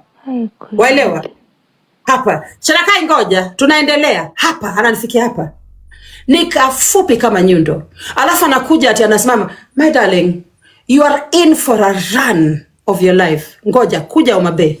You are in for a run for your life, of your life. Ngoja kidogo, tumaliza hii recording. So that we can all have an agenda for the women and the people of Homa Bay County. I do not need to be at a place where I'm fighting anything with you. No, I'm sorry, I'm not going to do that. I was never fighting with you, madam. Ulijileta kwangu, okay? I never called for you. You came for me, okay? You came for me. I never called for you. Why are you in my case? So this idea of kwamba we are competing, we are fighting, it's all in your head. All I said is this. Everything that I've ever done on social media, since you started admiring me and following my footsteps, you will eventually do. Every single thing. Including starting a CBO. Utafanya hayo yote. I tell you that for free. Watch this space. After the very first time I said I was vying in Homa Bay, si ulikimbia, nilikuwa kule kwa St. Clifford. Si ulikimbia kwa St. Clifford mbio, kuja kusema, hata mimi nataka na vai Homa Bay, ni interview hata mimi. See, you came to St. Clifford's platform. That is how much I threaten you, you know. All right, tuendelee guys, tunakanyaga. Yes, I have used my platform to support women and I still continue to do so. And I hope that right now, while we are going to be talking to the Attorney General of Kenya. Yeah. So why are you selling your CV to me? Who am I to you? Mwalimu wako unamuuzia CV yako. Are you normal, Kapunye? Sikizeni, hogwash. Sikizeni hii part, hogwash.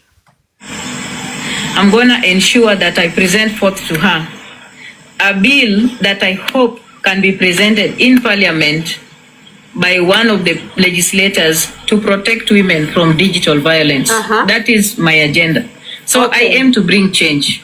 That is what has always been about my social justice. So I do believe that if we are supposed to be in a place where we are supporting women, we should not be competing, but we should be encouraging women perhaps to copy, learn, and set pace. Anybody that wants to know about me, you can go to my Facebook. You will see everything. Okay.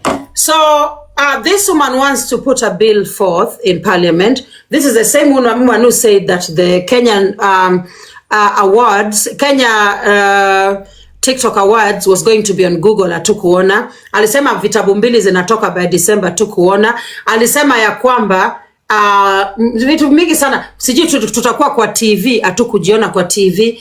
Mara akasema sijui mimi na Nyako accounts zetu zitaenda, hata tutakubaliwa TikTok tena, hatukutoka. Huyu mwanamke ametuambia, alisema ya kwamba amegraduate na degree 2, mpaka wa leo tunangoja hizo degree 2. Alisema ya kwamba nini tena? Alisema ya kwamba nini? Guys, can you remind me? Yes. So far, yeah, let me remind you documentary. Min B, tunangoja documentary mpaka wa leo, bado hatujaona. Gani tena? Yani okay, wacha ni kuremind moja Queen. So far she's been a feminist, but she has not won even one court case of all these women that have been battered. Thank you. Not a single one. Even as somebody who's gonna put up a bill in Parliament, huyu mama alinipeleka kotini. You know I beat her in court, Min B. Do you know that she's busy taking men to court and she cannot even win a single case in court? Did you know that Kapunya cannot win a single case in court? Yeah, I just reminded you that now. She's never won one. She's never won a single case and she cannot sustain a case mpaka mwisho. Saizi, she was already served by my wakili, Wailewa. She was already served mpaka aka grade tick. Because here in Kenya, all we need are 2 grade ticks.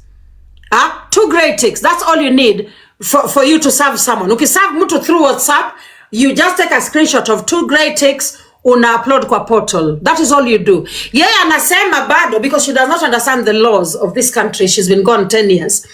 Anasema ya kwamba stop showing, yes.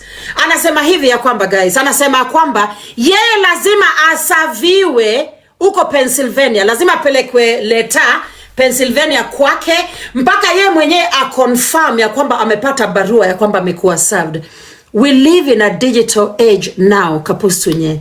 People no longer get served like that. You not coming to court is a big advantage to me, because every time you go live and say you're not going to come to court, we just use that video in court against you. You not coming to court, a huge advantage to me. Thank you so much, Flower. A huge advantage to me. Mimi nataka usikuje. Do you think I want you to come to court? I want to beat you like Burukenge uko kotini. And don't for a moment think that a case will not go on because you have repeatedly denied being served. It will continue. And those videos of you bragging on TikTok are the ones being played in court. I have ever done. For this one. I have to serve them. They have to acknowledge receipt that you have served them. I do not know where you served me, Jacqueline.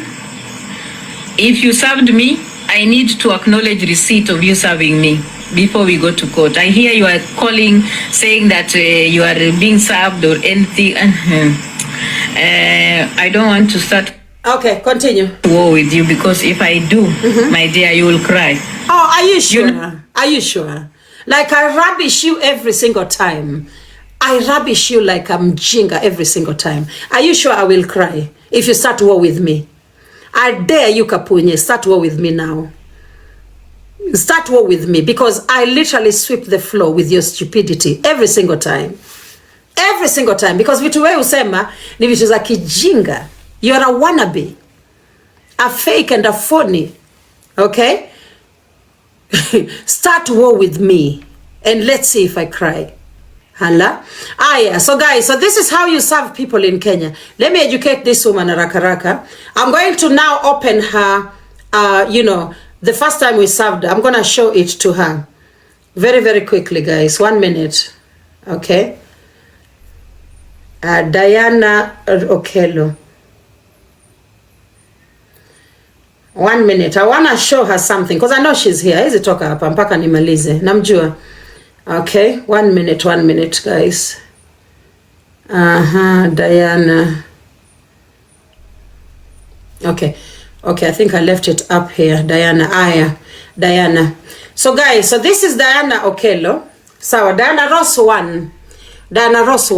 So the only thing the Kenyan courts require are the 2 grey ticks. Ukiserve mtu na ukutokane, you get those 2 grey ticks. Those are the things you take a screenshot of and you upload in the portal. Now, the other thing you have to do is you have to literally show their phone number. Diana Ross Okello, this is your phone number. This is your first phone number, +1 2 6 7 495 7828. This number is yours. We don't care whether it's registered in your son's name or your daughter's name. This is your phone number. Okay, that doesn't matter. The court has no time for that nonsense. This is your number. Hizo mchezo zako za kijinga kotini Kenya hatuna hizo ujinga. Hizo peleka US. The second number we served you on. Okay, and this is literally, this was your demand letter. This was the demand letter. Final demand letter. Okay, those are two demand letters. And then you also got a mention notice in the same number. You got your mention notice there. Sasa hiyo kesi ishaanza. Juzi ulienda ukanitusi kule. The cease and desist was, the first demand letter was for you to cease and desist. You defied that. Ukaingia kwa live ya Kiki na nywele mbaya. Unaona siku ile ulikuwa na nywele mbaya sana. Sijui ulikuwa umevaa wig ukatoa. That is why now we decided now to proceed with the case. That was the demand. That was now your mention notice. Okay, that's the mention notice. And then we also served you alongside a statement of claim. All of it is there in your WhatsApp. And all we need, the requirements of the court, are 2 grey ticks. Si lazima iwe blue, 2 grey ticks. So hakuna penye utatupeleka. Sisi tunaendelea na kesi. In fact, you not coming is a plus for me. Okay? A plus, a big plus. Usikuje, madam. Aya. Second phone number. Okay? Second phone number, same demand letter, 2 grey ticks as required by the court. Ukishafanya, unachukua screenshot, you upload in the portal. What number is it? That is your phone number right there. +1 484 264 7124. Okay? That's Diana Ross 2. Those are all your numbers, dear. Okay? And here you have actually blocked me on both. But guess what? Ulisahau kuni block na hii simu ingine. Wacha nikuonyeshe. Okay? The same numbers. Wacha sasa nikuonyeshe.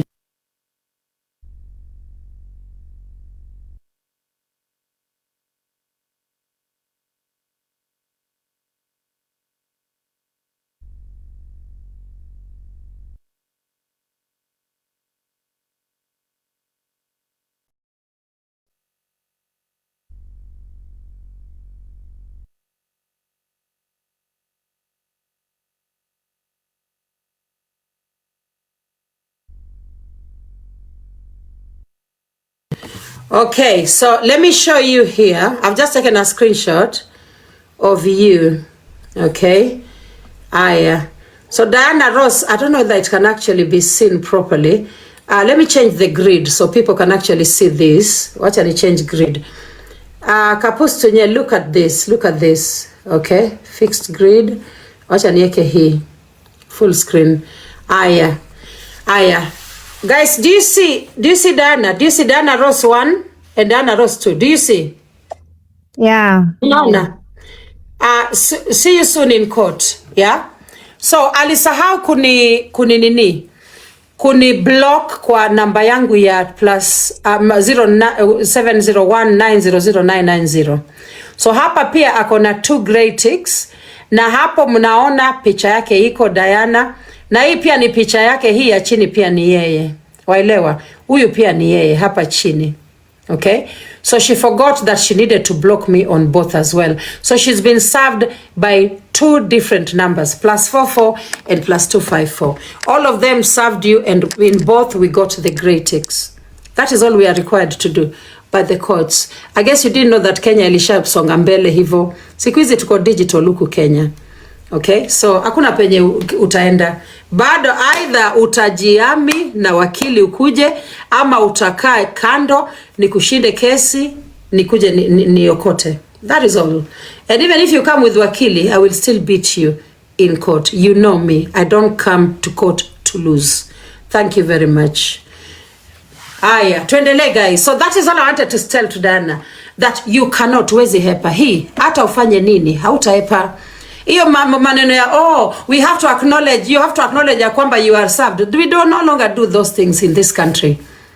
You are served, period. And even the videos that you've been making on TikTok abusing me ya kwamba nimekuserve, those alone are enough to be used before the judge. And the judge will actually make his ruling very, very quickly using your videos alone. Hizo videos zako ukinitusi. The judges here in Kenya love such videos. I'm telling you the truth. You don't know Kenya, madam. Huku hakuna ubuliship yenye itakusaidia. Here bullies, you go nowhere here in this country. Hapa humility ndio inafanya kazi. Ati unakuja unabully watu. Jacqueline Ombewa, you say you have served me. Usiji FU, siji words. Ngoa. Nyanya. Hizo haziendi popote hii Kenya ngo. Hizo wanga tunapeleka kotini, tunapatia judge, ndiyo hii. This is her response after she was served. The judge will just go say, let's give it 1 more week. And then the following week, anakuja napeana ruling. Unadhani Kenya ni mchezo? Hapa, hakuna mchezo bwana. Aya, tuendelee. So that is all I wanted to say. And apart from that, I wanted to tell Kapustonye again, ya kwamba, for you to be, the reason why I know you will not be in 7 days and then 14 days. Thank you, Sasha. The reason why I know you will not be in the ballot in Kenya is, number 1, saizi nilikusikia huko kwa Malisafi kusema ya kwamba wewe sasa ni mtu wa 2 term. Last year ulikuwa one term, saizi wewe ni wa 2 term. Thank you, Jans. Thank you, dear. But then Min B, thank you so much for the gifts you sent me. God bless you. Wewe saizi ni wa 2 term. Nimesikia ukisema hivyo. Sikiza. Hapa Kenya, you must be consistent. If you're going into politics, Dave Michaels, nice to see you, dear. If you're going into politics, I'm going to educate you as somebody who has more experience. Ulisema mimi ni 58 years old, wewe ni 43. So let me teach you like a big auntie now. Skiza. You're going into politics in Kenya. Don't rush to announce the political party you're standing with. Usiharakishe. Mpaka ujue jinsi utapenya na upate hiyo tikiti. Do you understand me? You must first of all figure out how you are going to get that ticket. Unajua some tickets are given on merit, but most tickets are given using millions of Kenya shillings. You know that. So long as you know you do not have those millions, usitangaze.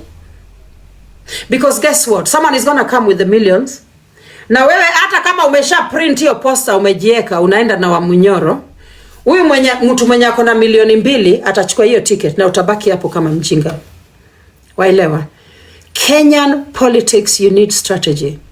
Haitaki kierere. Uliingia hii maneno ya kuvai na kierere mingi sana. And that's how I knew you are going nowhere.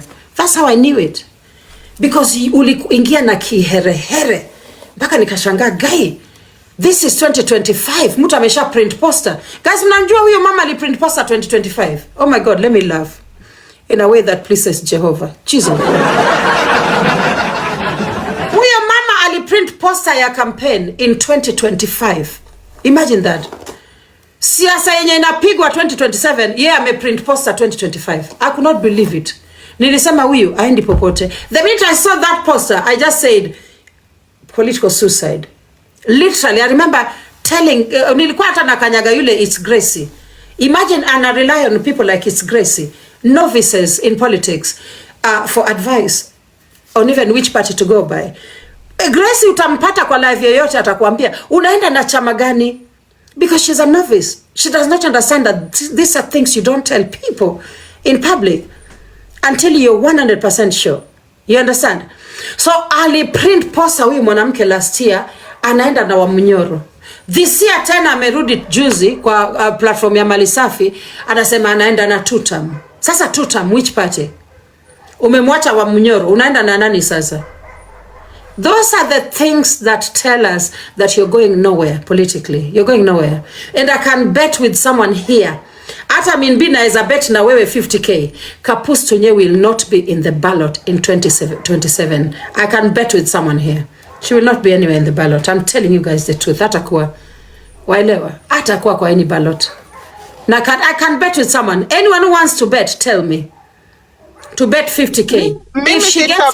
Mimi sita bet because I'm on the same page with you. Yes, she will not be in any ballot in 2027. Nawambia Rosafi. Hizi vitu mnaambiwanga hapa watu wanapiga kelele. My dear. Okay? Now, I want to address you on the way that you attacked my partner. Mel, nimeona umeingia. Huyo nyanya yenyu aliattack partner wangu. Niliona mkinisengenya kule, I think Dolly ama Paula. I don't know which blogger it was. You guys are talking how, oh my God, walikuwa wanasema nini? Hebu acha nitafute hiyo recording. Kwa sababu mimi, I'm in the mood for a bit of war. So let me just continue with the mood and the mode. I think it was Dolly.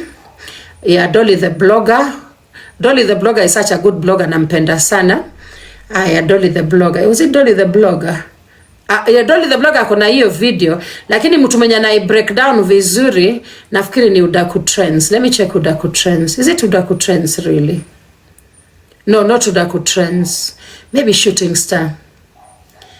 Shooting Star is another blogger mwenye napenda sana. As you are looking for it, Lady Jacqueline, what I heard a little bit of it and I lost interest because it's a personal choice. If you are, it's like it was purported that if you are loved right, you don't have to come tell us here on social media. So those people that are bragging about being loved now were not loved right.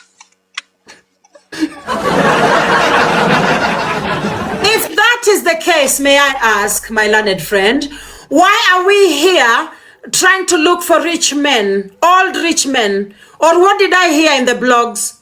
Did I not hear this woman telling people that she's looking for a rich man who is over 45 years old? An old rich man who will not be bothering her, lokrikoni, every time lokrikoni, geuka huku. Ama nilisikia vitu zangu. Who else saw that in the blogs? Nani? Wewe Lady Jacqueline.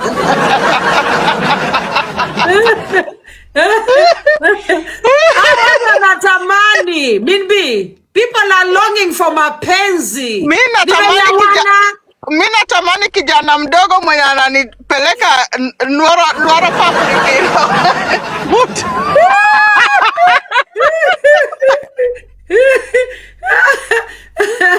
So guys, the reason why watu hawatangazi mapenzi is because hawana hiyo mapenzi, and for a very long time hawajaguzwa. Waelewa, wanajisugua na kit kama sia huko chini. Let me laugh in a way that pleases Jehovah. When you're unajua kit kama sia, I bet you guys are laughing like hell.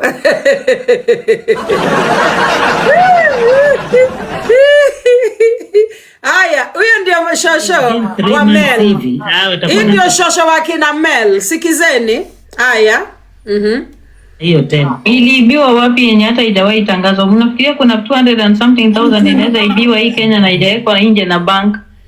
It was million, Lady Jacqueline. It wasn't thousand. It wasn't thousands, baby girl. It was millions. Hey, let me wacha nimsaidie kidogo. Minbi, 1 minute. Allow me to refresh the memory of Kapustunye real quick. Oh my God. I think I'm going to have to transfer it from another phone to this phone. And I've covered everything, so it's safe. I can actually share. 1 minute. Let me refresh the memory of Kapustunye real quick. 1 minute. I'm going to airdrop something here and just refresh her memory real quick. Okay. And I'm going to educate you on how the rich move in this country. That is something that I have to educate you on. Let me change the grid ili tuone hiki tu vizuri. 1 minute. Let me show you. Let me change the grid. 1 minute, Kapustunye. 1 minute. Let me change the grid real quick. I think, yes, that is the right grid. Wacha nitoe sura yangu hapo. So, Kapunye, this, I don't know whether you can see the figures. That is 200. I have the... Can you guys see? Anyone wants to take a screenshot? You can. But you can zoom it. Yeah, can I really zoom it here? Yeah. Unajua siwezangi zoom. Hiyo ndio shida. Okay. So maybe I can crop it before sharing. Let me crop it 1 minute.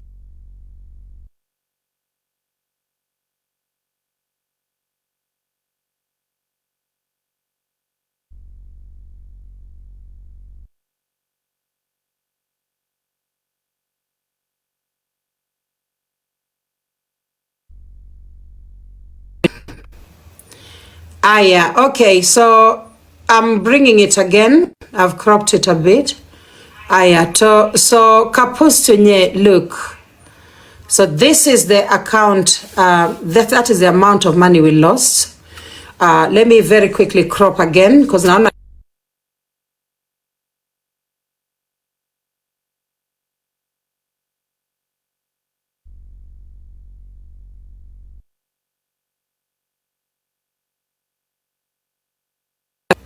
okay, so and then I'm gonna bring it again. Okay, because I want to educate you on something. I want to educate you. So this is the money my partner and I lost. Okay, 315,000 Kenya shillings. Okay, and it wasn't like we were robbed or anything. There's a way we lost it. An inside job. We lost it up to inside. It is 100% genuine money. And I know you are there wondering, kani pesa kama hii inaweza kuwa imepotea na haitangazwi kwa magazeti na TV. Kapunye, people have money out here, and I'm going to educate you on how the rich move in this country. Okay, real quick. Let me just flip the camera back and I educate you real quickly. Okay, wacha nitoe sasa screen nirudi huku, and then I educate you, because some of you just lack education on how the rich move. To be honest, I didn't have this information before, but let me tell you something. The super rich of this country, a category where my partner falls, because ako kwa hiyo category. Ayuko kwa M category, ako kwa B category. Okay? If you know the B category, you know what I'm talking about. Thank you. Wacha niseme hivi. The super rich of this country do not use normal banks. Kapunye, let me tell you that. 1 minute. Okay? They use specialized banking systems. Okay? I need you to Google something called family office, number 1. And that is everybody from William Ruto to very prominent families with billions of Kenya shillings. They do not use normal banks, sweetie. Okay? They don't. Okay? So Google something called family office. Alafu rudi uniambie, what did you find? Okay? Hao watu hawatumiangi banks za kawaida. Lakini kama ujui hii story, you'll be there thinking, 252 million inaweza potea na haitangazwi. Na hiyo ni mshahara yake ya kitu kama 1.5 years. That is her salary for around 1.5 years. Waelewa? Some people are so specialized, they earn so much that you do not need to worry about whether that money is legit. It is ni masomo yao. It is their education, sweetie. Do you understand? So don't go there questioning, inaweza potea na isitangazwe. Emi, ongea tu. Ongea, hauta blockiwa. Just talk. Nobody will block you. So that's what I wanted to tell you. But let's continue with the recording. Let's hear what she says. Million. Nini pia mnafaa kumuulizanga ni bank gani?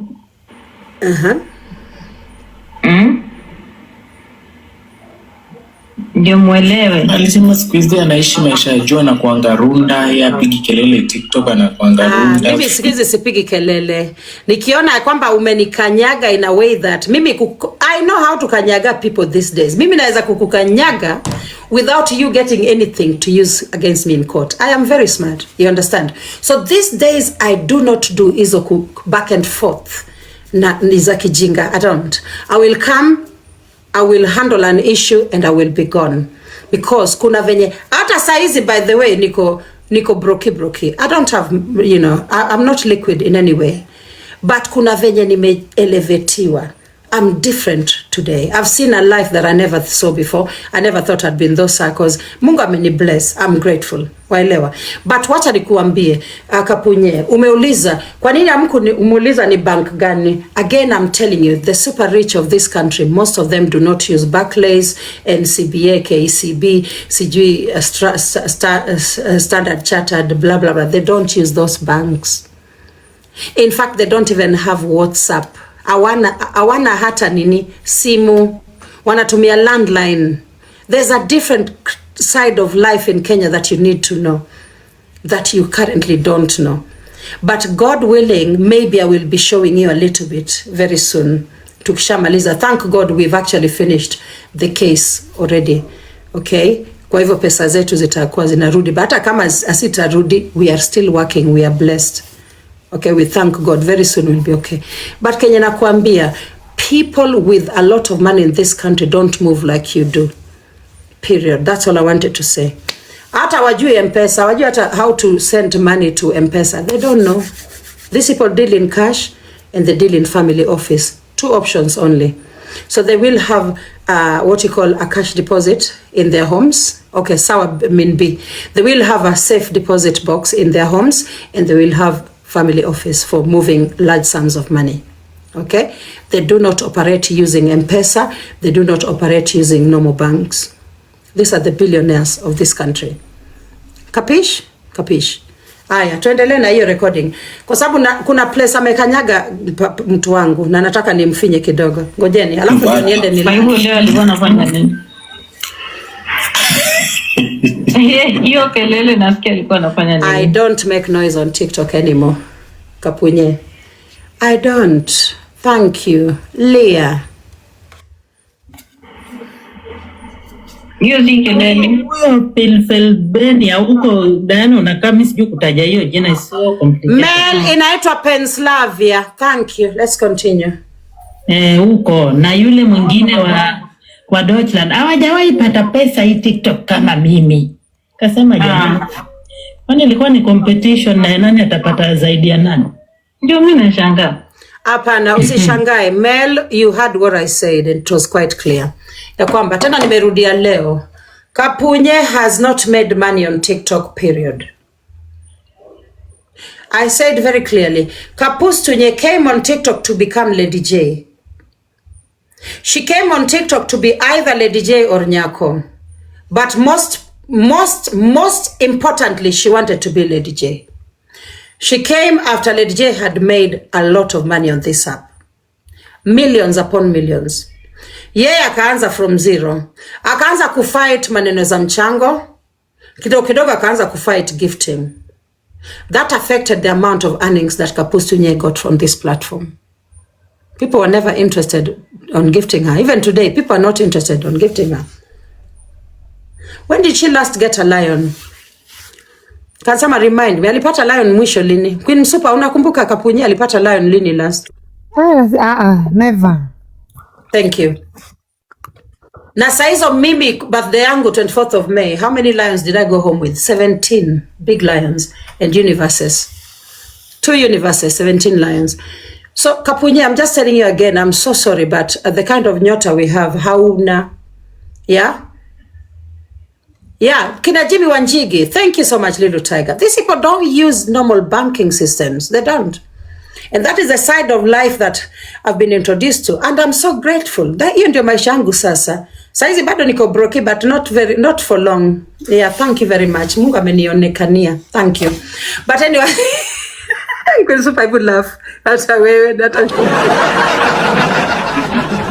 super. Tutawakanyaga hii TikTok. Tutawakanyaga mpaka watiri.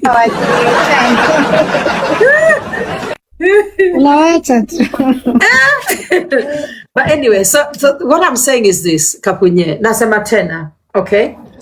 Ya kwamba, in terms of earnings, Nyako has earned on, you know, us older TikTok women, I'm not talking about the younger ones, out of the most earner, still ni Nyako, she earned the most, okay?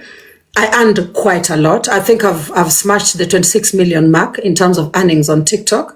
I think I'm over 26 million now. Kapunye, I don't even think umefika 2 million. Nasema tu kweli. Let me laugh in a way that pleases me. Wacha tu nicheke in a way that pleases Jehovah. Hujafika hata 2 million. Ulipata 1 million kutoka King Rosso. Alafu ukapata a few lions here and there. King Rosso akakupatia a few lions. Alafu ukapata lion 2-3 from Mutaratara. Maybe Vivian V akakutumia sijui lion 2. Alafu lion zenye ziko scattered here and there. Kapustunye serikali akakutumia a few lions here and there. Kapustunye auja kula pesa ya TikTok. Pesa ya TikTok, utamu ya pesa ya TikTok hautawahi jua. Kwa sababu pesa ya TikTok pia sasa imepotea. Waelewa. So that is pretty much what I was saying, Mel. Go back to your grandmother yako, mwambie ya kwamba Lady J ameclarify tena. Amesema ya kwamba Kapustunye haja earn pesa TikTok. Haja earn milioni 2 hajafikia. Kapunye has not gotten to 2 million earnings on TikTok. Hajafika huko. Okay? Hajafika. Na kama ingekuwa Rosso, hata 1 million hangefika. She had to come and lie to TikTokers ya kwamba alitumiwa 2 million Kenya shillings kwa birthday, ile birthday ya Nyako, mnakumbuka? It was all a lie. The coins are very, very well displayed kwa screen ya hiyo birthday. Coins ziko displayed. Okay? Na alidanganya ya kwamba watu walimtumia M-Pesa. My dear, hakuna, Othire, it was all a lie. So ndio nakuambia madam, all I meant is that you've not earned on this platform. It's a fact. Aya, tuendelee. Watu walikokumbe kwa competition hapa. Na si tu kujua. Ilifaa ujue. Uliingia hapa TikTok Uliingia hapa TikTok ukiwa unadhani unakuja kuharibu. My dear, sisi tulikuwa tunapigana for lions. Wewe hukujua, wacha ni laugh, wacha ni chini. Na Nyako tulikuwa tunakanyagana for lions. Hukujua? You didn't know. My Nyasai wora, let me know. Sisi tulikuwa tunakanyagana for lions. The focus was always on the lions. Anapata nalia kidogo kidogo, hata mimi napata. Ni hivyo. Na tunaenda nalo tu hivyo. Wewe ukujua? Wewe ulikuja hapa kufanya nini?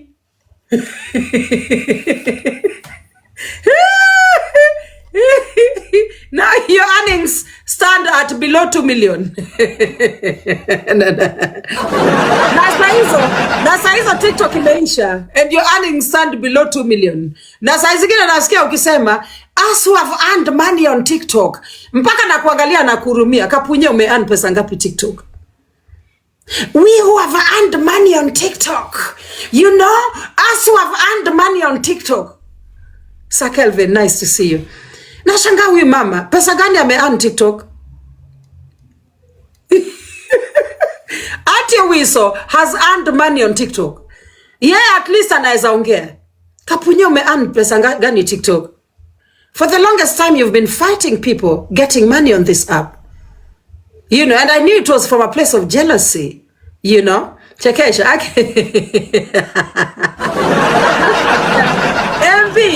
MV sasa wanga huyo mama ananishangaza aki mgwangu. Weka kwa kona yako ya bitter women. Kaa tu hapo mourn and complain. That is what we want you to do. And take people to pigia mapolisi simu watu washikwe huko Pennsylvania. Inaitwa nini? Washington. Seattle. Aya, tuendelee. Something is wrong with that woman. Competition. Ombewa kwa competition ya pesa. Kiona pesa yeye kuna mingi kukushinda. Kuna kitu wrong na yeye. Hakuna kitu wrong na mimi. Madam, stop projecting bipolar on me. Mimi sina bipolar. Sawa, wacha kuproject bipolar kwangu. Hala. Let's continue. Unafaa kujiangalia kabisa hayuko sawa. Ati pesa iliibiwa 200 and something million, alafu hata ulikuwa na kesi hakuna ile nilisikia. Nani alikwambia hatuna kesi? We've been in court for months, baba. Okay? Hiyo ndio pesa iliibiwa Lea. Wacha niwaekee tena iwaumize maumbwa hizi. Okay? That is the money that was stolen. Cry me a river. Okay? That is it. Iko hapo peupe. Very, very clear. Peupe. Cry me a river. Matakataka maidiota. Angalia hapo. Screen haiko nini? Screen haionyeshi poa. Yeah, but it is right there. Nilishaonyesha. Ala. Hiyo ni fun. Nilishaonyesha. Who is the guy talking? Anaitwa nini? Choku, ni yule shoga, anaitwa Brighton. Ni huyo. Alimove Kenya kaona vitu zitakuwa simple, anajaribu vitu aziendi. Sasa alijua atakuja kufanya mboka ya TikTok. Na kila kitu imechange. Na mambo yaendi vile alikuwa anaenda. Alisema atanunua mafrija ikebuchari wapi, hiyo kitu haijawahi fanyika. Alirudi TikTok because of the way alikuwa anaona watu kama kina magamers wanapata pesa kwa TikTok. I was a gamer, kapustunye. I was a gamer. Usiseme ya kwamba nilikuwa naona venye magamers wanapata pesa. Lions zilikuwa zinaanguka hapa kwangu kama peremende 2025. Okay? Ukumbuke hii ndio platform ya the TikTok High Court. There's a time all lions were ending here. Nowhere else. Kapunye. Are you forgetting? This is the TikTok High Court. Penye lions hata 10 zilikuwa zinaanguka in one day. Are you normal? Okay? And then I became a gamer towards the end of 2025. Unadhani nilitoa pesa wapi ya kufanya kazi zangu zingine zenye nilikuwa nafanya apart from pesa zangu za UK? Ilikuwa lions za TikTok, madam. So relax. Okay? I was also a gamer. Thank you very much. Wewe huja kula lions za TikTok, kaa kwa kutulia, wacha kutupigia kelele. Guys, I'm finishing. Nimeshamkanyaga nikatosheka. Kesho nifungue live. Hiyo ndio kitu ilifanya aliingia TikTok kama mjui. Wewe ndio unajua kwa nini niliingia TikTok na wewe umeingia TikTok kwa sababu yangu. So now you know why I joined TikTok and yet you joined TikTok because of me. Does it even make sense? Mtu ameingia TikTok na jina yako, ameingia TikTok kwa sababu yako, anakuja kuambia watu that is why she joined TikTok because of lions. Are you okay? When I joined TikTok in 2021, there were no lions here. I never saw lions in 2021. They were very, very scarce. We, mwanamke, kaa kwa kutulia bwana. Relax. Aya, niko karibu kumaliza guys. Sasa anaingia TikTok full force kucheza games alafu ikaharibika. Na ujue hizi stories zenye ako nazo za kusema eti ako na partner anafanya kwa sababu ako na wivu na Nyako. Liana copy. Kwa hivyo partner wangu hayuko. They don't exist. Kapunye. Guys, do you know this woman came one day? Imagine Malkia. Huyu mwanamke alikuja siku moja hapa Malkia, akatuambia ya kwamba anaenda kuvisit boyfriend. Mnakumbuka? Mpaka akaingia kwa train anaenda kuvisit boyfriend. Guys, mnajua mlikuwa mnapangwa. Mpaka one time nimesikia akaonyesha picha ya mwanamume mwingine hapo anakaa handsome black American maybe. Ati ni boyfriend wake. Kidogo kidogo akakuja hapa akasema ya kwamba ako na mimba. Mpaka akaeka godoro kwa tumbo kwa birthday yake.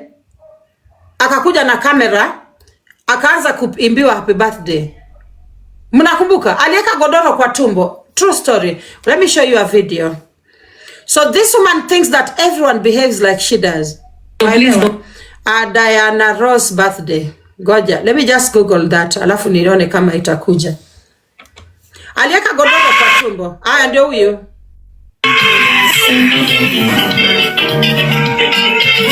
Anakambua sana. Karibu nitombe sasa, nimesimama.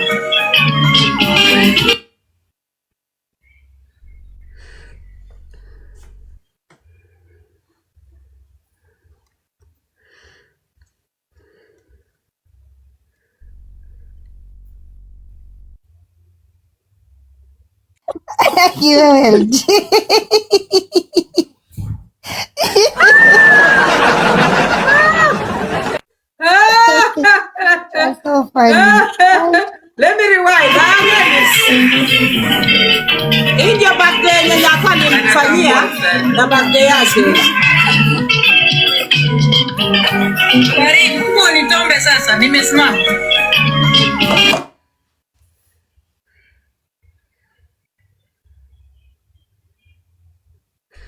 Na saizo ameka godoro kwa tumbo, anadanganya wako ya kwamba ako na mimba. Julie Petros beste yangu alikuanga na mtumia do ya mtoto mwenye did not exist. Let me laugh in a way that pleases me. Alikuja kaiba Julie Petros kwa platform yangu. Julie akaanza kumtumia mihela. Guys, ya kwamba mama ako na mimba, tena mimba ya triplets, siji twins. Kumbe hakukuwa na mimba, ilikuwa godoro, ilikuwa inavalishwa kwa tumbo. Anaambia Julie beste yangu ya kwamba tuma pesa ya mtoto. Julie anatuma mpaka DoorDash, mpaka food ananunua, anatuma kwa nyumba ya Kapustunye. Maiye Nyasai wana, let me laugh. Let me laugh guys, let me laugh. JB Kiparangoto ndiye alitupatia hii story. Yeah? JB Kiparangoto. Tuktuk yangu iko sawa, lori yangu iko sawa one time. Okay? Mimi I don't need to look for money like you do. Ebu niache. Don't usinipake na ufukara. Don't smear me with poverty yo. Ebu kwa leni yako kwa pole pole. Thank you. One time must be Kapustunye. Okay? Nimesema moja yenye imemdunga kumdunga. Imemdunga kumdunga akakuja na sudo. Hey, Maiye Nyasai, let me laugh in a way that guys, don't come here smearing me with poverty. The fact that I don't have, I'm broke now, I don't have cash, does not mean mimi ni maskini hoheha. Ebu msikuja hapa mniambie nilipe nini tuktuk. Sawa, tuktuk yangu iko hapa nje. Kama sijalipa, none of your business. Sawa, focus na maisha yako madam. Don't smear poverty on me. Leave me alone. Aya, so guys.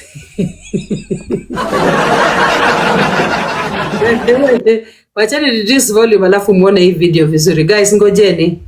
Ngoja.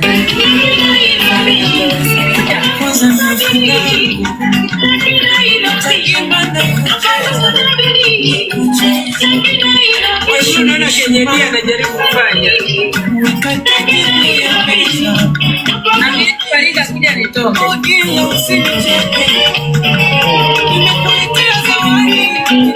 Unamteki? Guys, mmeona mimba ama mjaona mimba? Guys, mmeona mimba ama mjaona?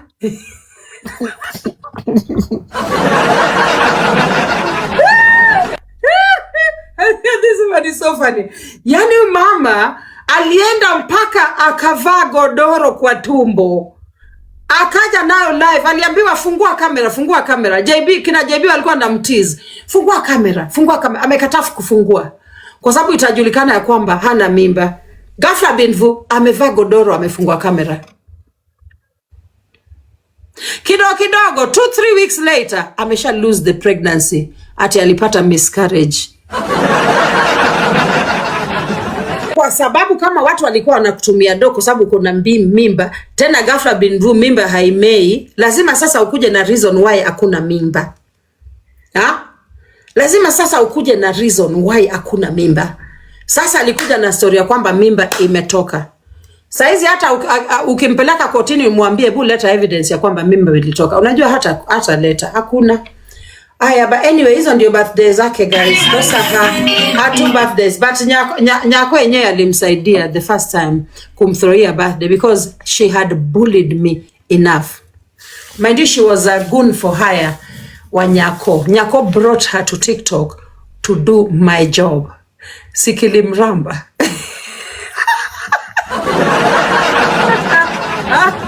Nyako akamsend packing. Akisha sambaratisha kabineti yake yote. Nyako sent her packing. And by the way, you coming on TikTok to fight me Kapustunye actually developed my army very well. Army yangu ilikukanyaga kisawasawa. You made us strong. And that is very good. So guys, I am done with my address to this woman. Mwanamke, I am not in competition with you. I am not competing with you. You don't compete with someone who is... finish the recording. Should I? Okay, sawa. Let me go back to that recording. I don't know if I'll because I use the same phone. Are these two molecules? I use the same phone. Okay. Was it on Odaku? I'm a dolly. Remind me of the blogger. Was it Shooting Star? Let me check. 1 minute. Let me check. No, it wasn't Shooting Star. It was Odaku. Please don't. Odaku or Dolly. Odaku. I'm suing some. It was either Odaku or Dolly. I think it was, no, it's Dolly. I think it's Dolly. Yeah, it was Dolly. Dolly.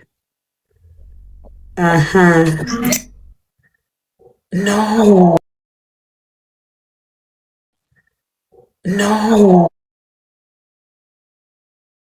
Shooting Star, sioni hiyo recording. Yeah, ni Shooting Star. Aya, tuendelee. Na boyfriend. Vile Nyako pia ako na girlfriend, sorry. Yeah. It is. Hiyo ndio kitu inamsumbua kama mjawahi jua. Anataka yeye pia isemekane eti ana date. Yaani yake ni ile ya wivu tu, total wivu. Ushaona total wivu? Ndio maana hiyo story ya 252 million ilitokea. Yeah, because anataka julikane eti yako ana date mtu. Eti wake ana pesa kushinda wa Nyako hivyo. Hiyo ndio kitu inamsumbua guys, kama jamani. Okay, so Kapustunye, I'm just gonna, without sounding like I'm bragging, I don't think Captain Maggie has the kind of money that my partner has. I'm just gonna tell you the truth without sounding like I'm bragging. But anyway, wacha ninyamaze hapo. I don't want to annoy you. Wacha nisiku whatever. So this idea ya kwamba na compete na Nyako, it's bullshit. Complete bullshit. Okay? Na huyu mwanamke mwenye ako hapa juu, she knows what I'm talking about. So, some people around me, a few people, maybe 2 or 3 people wanajua. So I'm so sorry, but I'm just going to tell you the truth. Pole sana. I'm sorry to disappoint you. Okay? Capish? Thank you. Tuendelee. So iko karibu kuisha, ni recording short sana. Anataka julikane ako na mtu, ana date. Why is that important to whatever tati kujulikana kwamba kuna mtu ana date? Why is that important? Why would you lazima niombe Mary nitumie 2k hapo, thank you. Sawa? Nitumie 2k hapo. Haya. I think utapata maybe hiyo hata ni sudo yake. Muli mom passed away. Muli has lost the mother. Pole sana to Muli. Aya, let's continue guys. Dem wake yuko how old? 30 what? Jana alionyesha watu picha ni kaslenda hivi. Alionyesha kutoka chini. Ni kaslenda. Man, well done. At least uliona ni kaslenda. Let's continue. Wapo na shida. Shida kidogo. D, huyo ni Mel. Ana update nyanya yake. Ati yako 42. 43. Mtu ameandika kwa hiyo anamwona kama chiwawa. Amesema mtu ameandika kitu hapo anamwona kama chiwawa. Nauliza, kuna mtu aliturecord tulikuwa tunakulana guys. Nani alikuja na hiyo report ya kwamba anamwona kama chiwawa? Guys, wacheni kuwa na wivu. Sana sana nyinyi mwenye mko na nyege za 5 years. Hebu wacha nikupiga.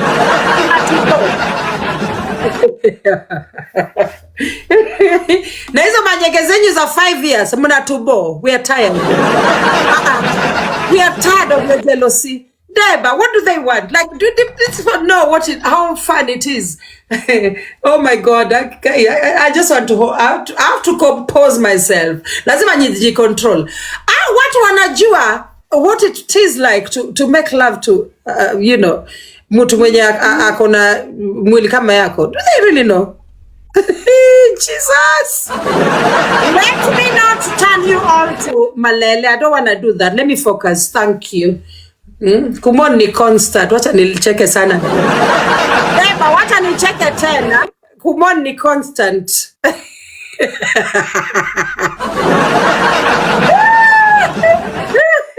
Inawauma sana. Inawauma sana. So happiness yake ni ubaki ukiwa single forever. Hebu sema tena Queen Super. Leo mpaka nimetakina, I'm telling you. Naona. I'm telling you. Kwa hivyo happiness yake nilikuwa kwamba you be single forever. Haiwezekani. Imeuma sana na sasa anaumwa na mimi hata sijaanza. Idea hata sijamon. Sijamon.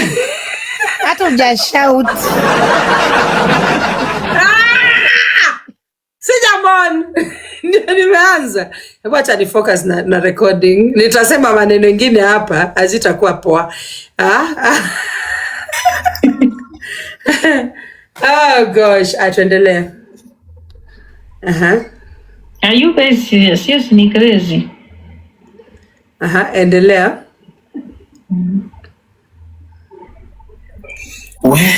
Combination of narcissistic behavior. Yeah, by the way, yake ni very terrible. Ako vibaya. Yani watu mpaka wananiita narcissist kwa sababu nimependwa. Yani kwa sababu niko na mpenzi. Naita narcissist kwa sababu nina mon. Guys, yani unaitwa narcissist kwa sababu una mon. I smell a blend of wivu with ukame wa 5 years. That is what I'm smelling from this end. Yeah, thank you very much. But anyway, guys, I think that is the end of that recording. Imeisha. Sawa, wacheni sasa nitoke live bwana. Nimesha kanyaga bwana. Leo, nilikuja tu for violence. Nilikujia vita. Na imekuwa tamu. So bring it on, madam. Umesema ya kwamba ukianza na mimi, yeah, they are very invested in my love life. Because little tiger, huyo mwanamke anataka nimpende. My darling, you are not petite. Thank you very much. Wacha tuanze na hapo, wacha niweke laughing emoji. Darling, the mashavu have grown. Okay? Let me laugh again in a way that pleases me. Yeah. Kuna video nyingine hapo niliona akiwa na ni address, sije ilikuwa kwa Ankusha a few weeks ago. Yani niliona ni kama hizi mashavu tena zimekuwa sijui kilo 50. Mashavu pekee naona ni kama niliogopa nikasema wow. Mimi I don't do mashavu kubwa. I like petite. Thank you. So wewe enda ujifanye petite ndio urudi. Maybe uta stand chance. Yeah? But right now my heart is taken. Okay? My heart is taken. Na sio competition, madam. Oh, God's favorite. What life na mtu ana pesa? Niko na utamu. Sawa, kuja nikupe utamu. Thank you very much. Let me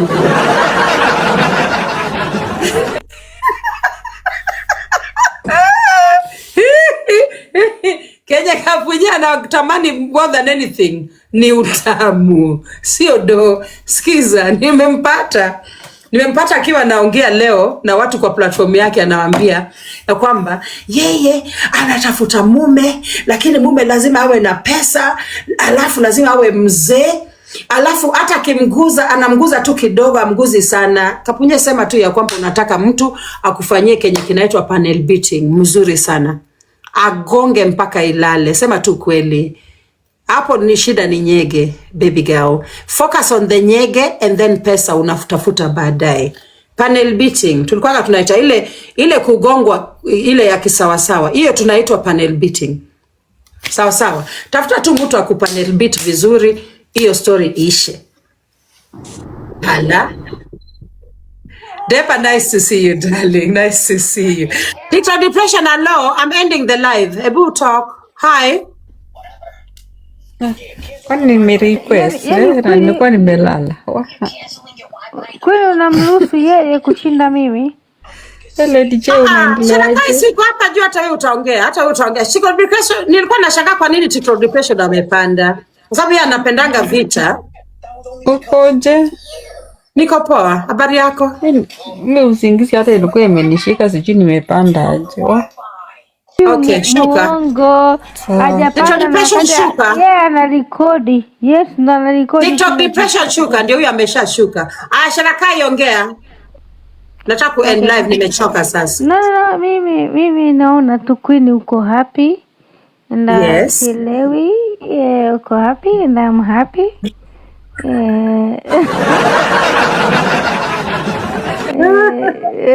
Sielewi what is going on. And it's okay. I'm happy. Yeah.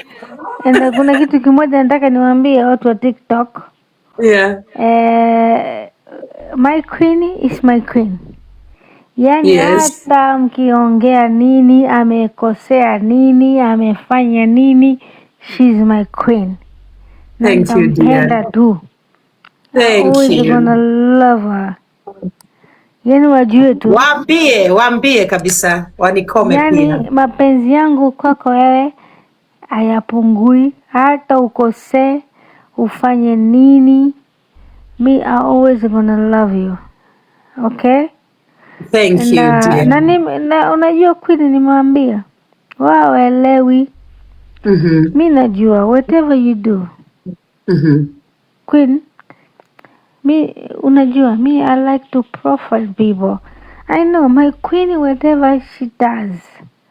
Najua my queen sasa hivi anafanya vitu ambao hakufanya wakati uko mdogo. Amwaje tu. Sharakai, jamani my queen. Sharakai koma. I know my queen. My queen. Sharakai. Ukufanya wakati uko mdogo, unaelewa? Naelewa mama, naelewa. So fanya sasa hivi, it's okay. Thank you. Make a mess. Wewe fanya mess. Kila kitu, it's okay. Thank you, dear. As long ukikaa unajua. Siku hizi sifanye mess. Siku hizi unajua nimereform sana. Kuna ujinga mingi nilikuwa nafanya. Siku hizi nisikilize. Wewe fanya mess. Angalia watoto wako wako wapi?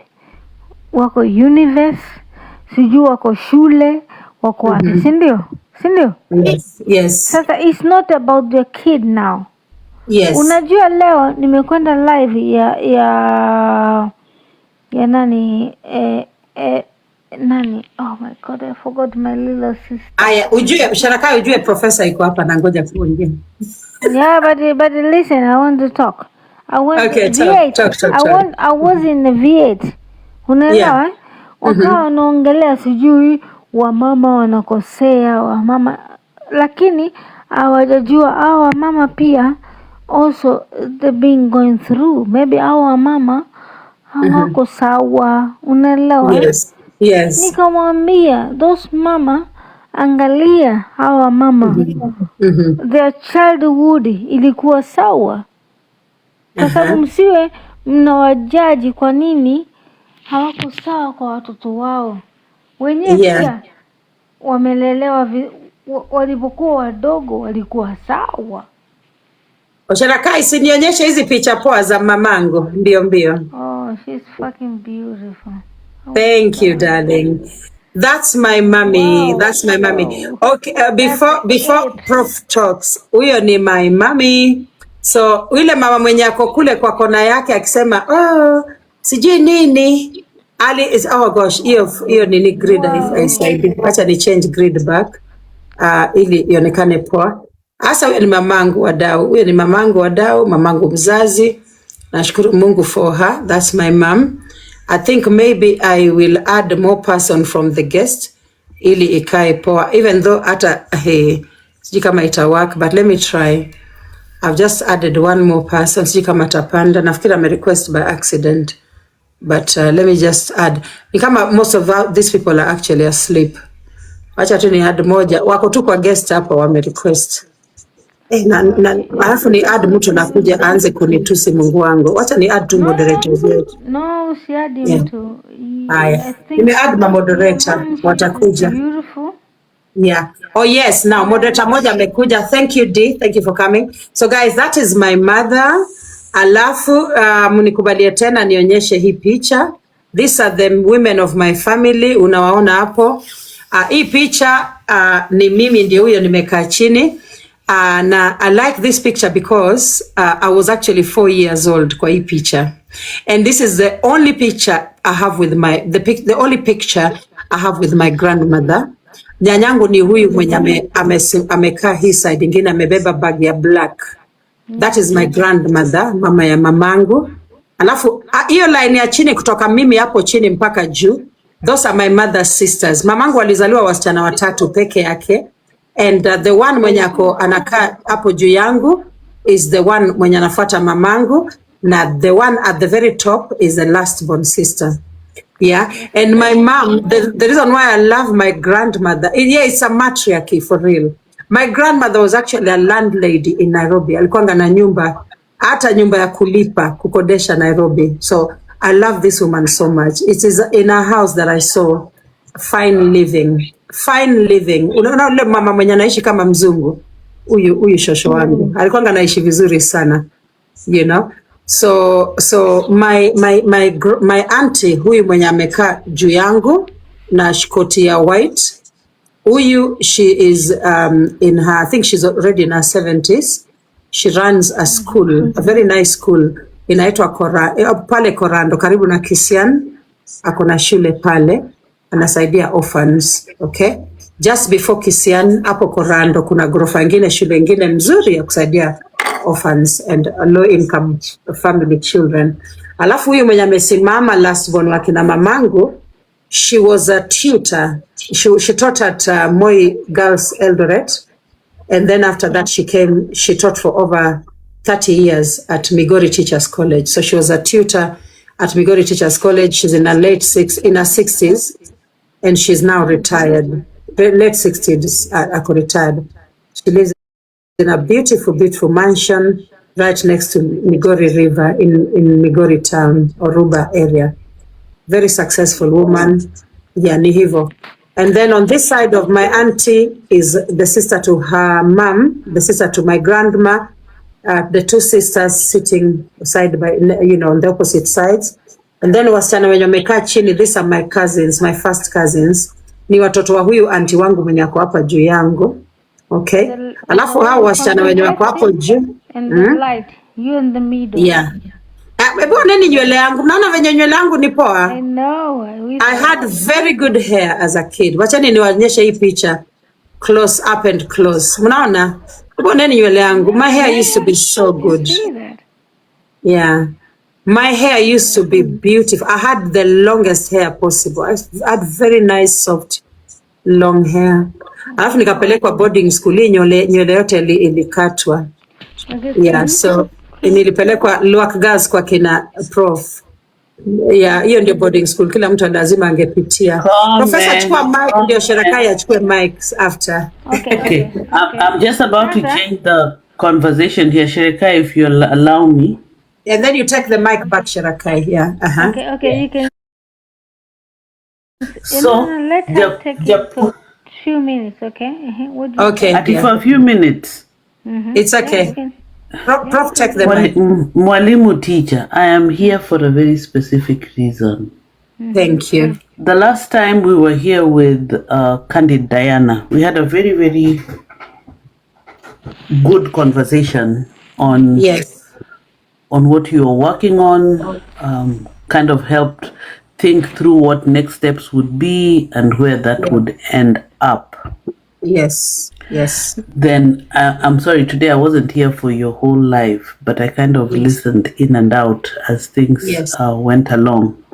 And my question now is, and hopefully we can re-engage and have more dialogue around this. I know you have talked about your run for a position. In Homa Bay, and you've talked about your involvement in local politics. Since our last conversation that included Candid Diana and a few things that we brainstormed about. Yes. What steps have you taken and what kind of moves have you made to kind of draw you closer to where we need to go? Why am I asking this? Yes. As the time for the 2027 election comes in, so there are primaries, people are trying to, get their foot on the ground, get positioned. What is your positioning? And if I went today to Homa Bay County, grassroots, huko mashinani, niwaulize who is Lady Jacqueline, what would I get? Okay. Why do I talk about this? I'm very passionate about branding. Those who hear me talk in TikTok here, I always tell people, hata mkifungua hizi mavibanda zenu za TikTok Kenya, I always ask, what is your why? Because then if you clearly define what your why is, then every small step that you take, you want to make it towards your why. Sherakai, you're either going to mute so I talk. Sherakai, let Professor, watch Amalize. Watch Professor Nge, yeah. What steps are you, what is your why? Yes. What steps are you taking towards your why? Okay, yes. And then is your branding along your why effective so that if somebody comes and looks in here on Kenyan TikTok, they can say, okay, I can see Lady Jacqueline is this and this is in line with where she wants to be. Why do I say that? We are seeing a lot of activity in the Kenyan political front right now. Yes. And there are very many people, based on whatever positions that they are trying to work towards, where the position that they're working towards may be clear, but the steps that they're taking towards that are not clear. Two, if your position is clear and your why is clear, what is your main competition and how are you working towards that? Or are we busy paying attention to things that don't matter? What do you have to say? Thank you so much for that, Professor. And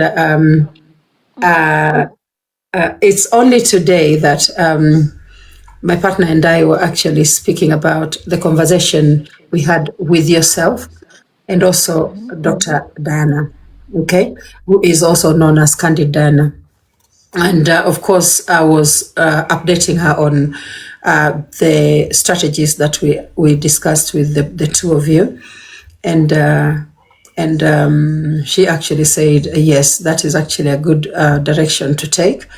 And we are doing a lot of things right now politically, and they are all geared towards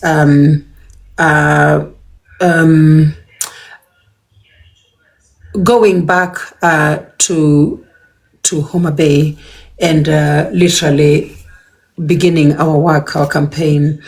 A lot of the things we've been doing in the recent past have been around financing. Thank God that we've already found a way of financing our entire campaign. Thank God for that.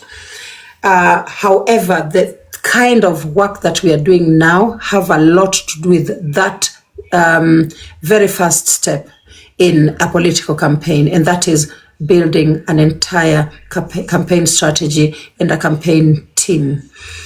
You remember our office where this picture used to sit, our office uko nje. Juzi tulisha clear because that is where we're going to be running a lot of our operations. Where that picture used to sit, the office outside. I recognize that picture 100%. You know me. Thank you, Professor. Yes, and there was a reason why I did. Ngoja kidogo. Sherekai, just mute. No, you don't talk. You. Oh, there you go, Prof. So I recognize that picture. Yes. Thank you, Aya, endelea. Yeah, thank you so much. Thank you. Let me go back on the big screen. So we are right now. We are doing a lot of work around building an entire team, and thank God we've already identified where our campaign money is coming from. We're already working on basically the kind of work that we are doing, and the idea that you guys gave me. That is the idea that I actually was talking to her about today. You understand? And that is the idea we're going with pretty much. What you guys told me is what we are going with. We decided we are going with that. And if you give us maybe another 2 weeks, then we will give you something more concrete, because we have just started setting up our office, because we work, prof, yeye pia ni prof kama wewe, okay?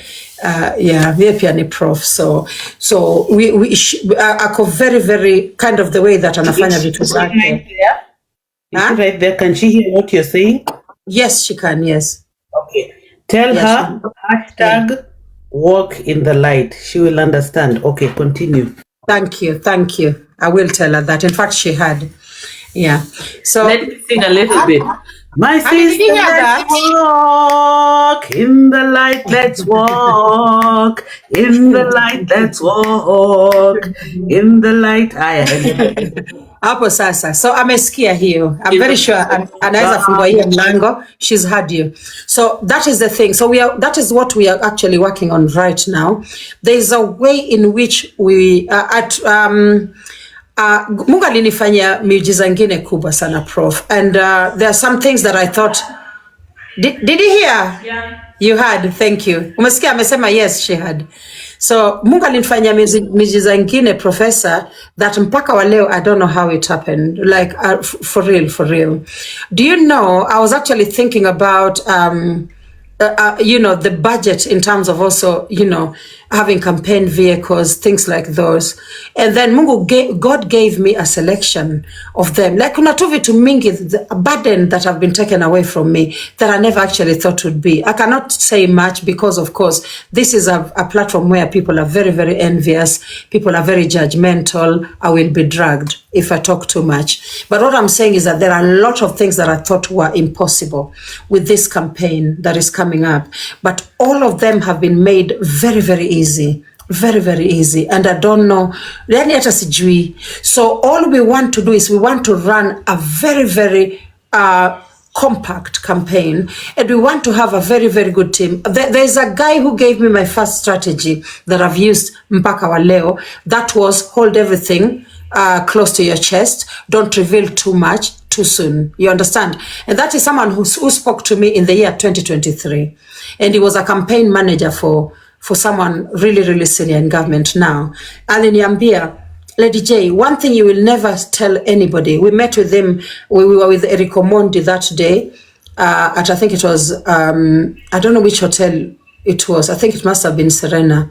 I don't know which hotel, but we were at Eric Omondi, this person, and a few other people in my cabinet. Those days I had a cabinet. So some of my cabinet members, like 360, we were all together sitting around a table.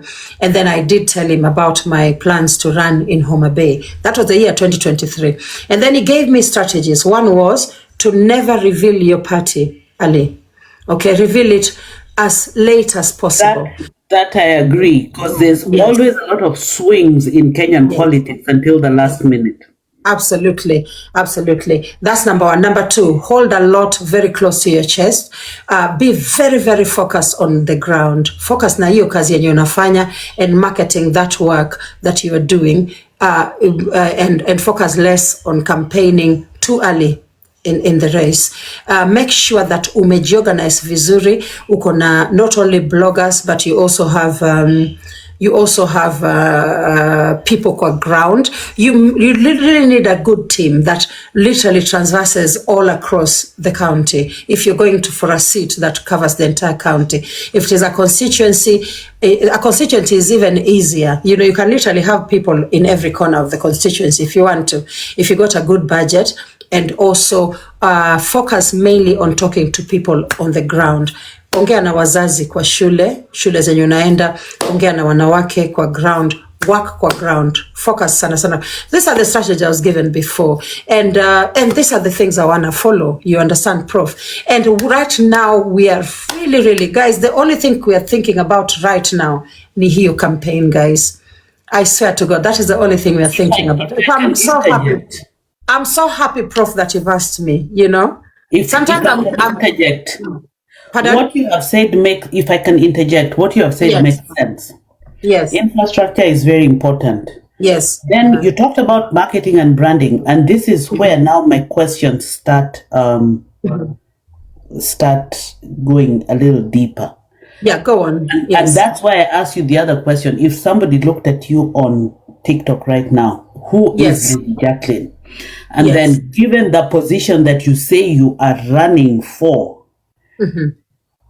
that question, who is Lady Jacqueline? What is your brand? What and what is your focus? Are you focusing on that, or are you focusing on other things? And the things that you're doing, especially here on TikTok, are they taking you closer to your goal or farther away from your goal?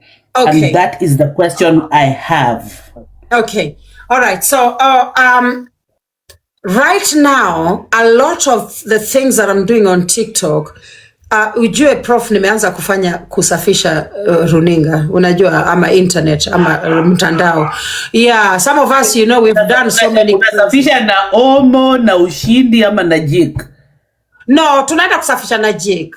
Yeah. Nafanya kazi mingi hapo nyuma ya 10, sitasema, but tunasafisha. A lot of things zenye ziko hapa kwa mtandao, a lot of it will disappear in no time. You'll realize that most of it is gone. But the thing that we are doing is, first of all, a lot of the mistakes that we've done before, mara tunatafuta clout na sijui nani kutoka huko Siaya, mara sijui tuko London tumeshikana na nani, a lot of those things will not be on TikTok. Okay, they really won't be there. So if you're someone who hates me and you want that record, you need to go very quickly, download those videos, they'll all be gone. All right. So that's number one thing that we are doing. Number two is that what I'm doing, especially what I did today, okay, addressing somebody who addressed me, educating me on a bullshit, is actually working towards my political journey. Yeah. Nataka watu wasinione kama a weakling. I am nobody's weakling. Okay? Kama ni vita, nitaingia kwa vita kisawasawa na tutamenyana mpaka. Can I interject? Okay, go on, Professor. Go on. I don't think I am against kuingia kwa vita. Yeah. My question then becomes how? Yeah. Yeah. Because the how determines where you're going to land. Yes. And is your how guided by your overarching strategy, or is it governed by what other people are doing? Okay.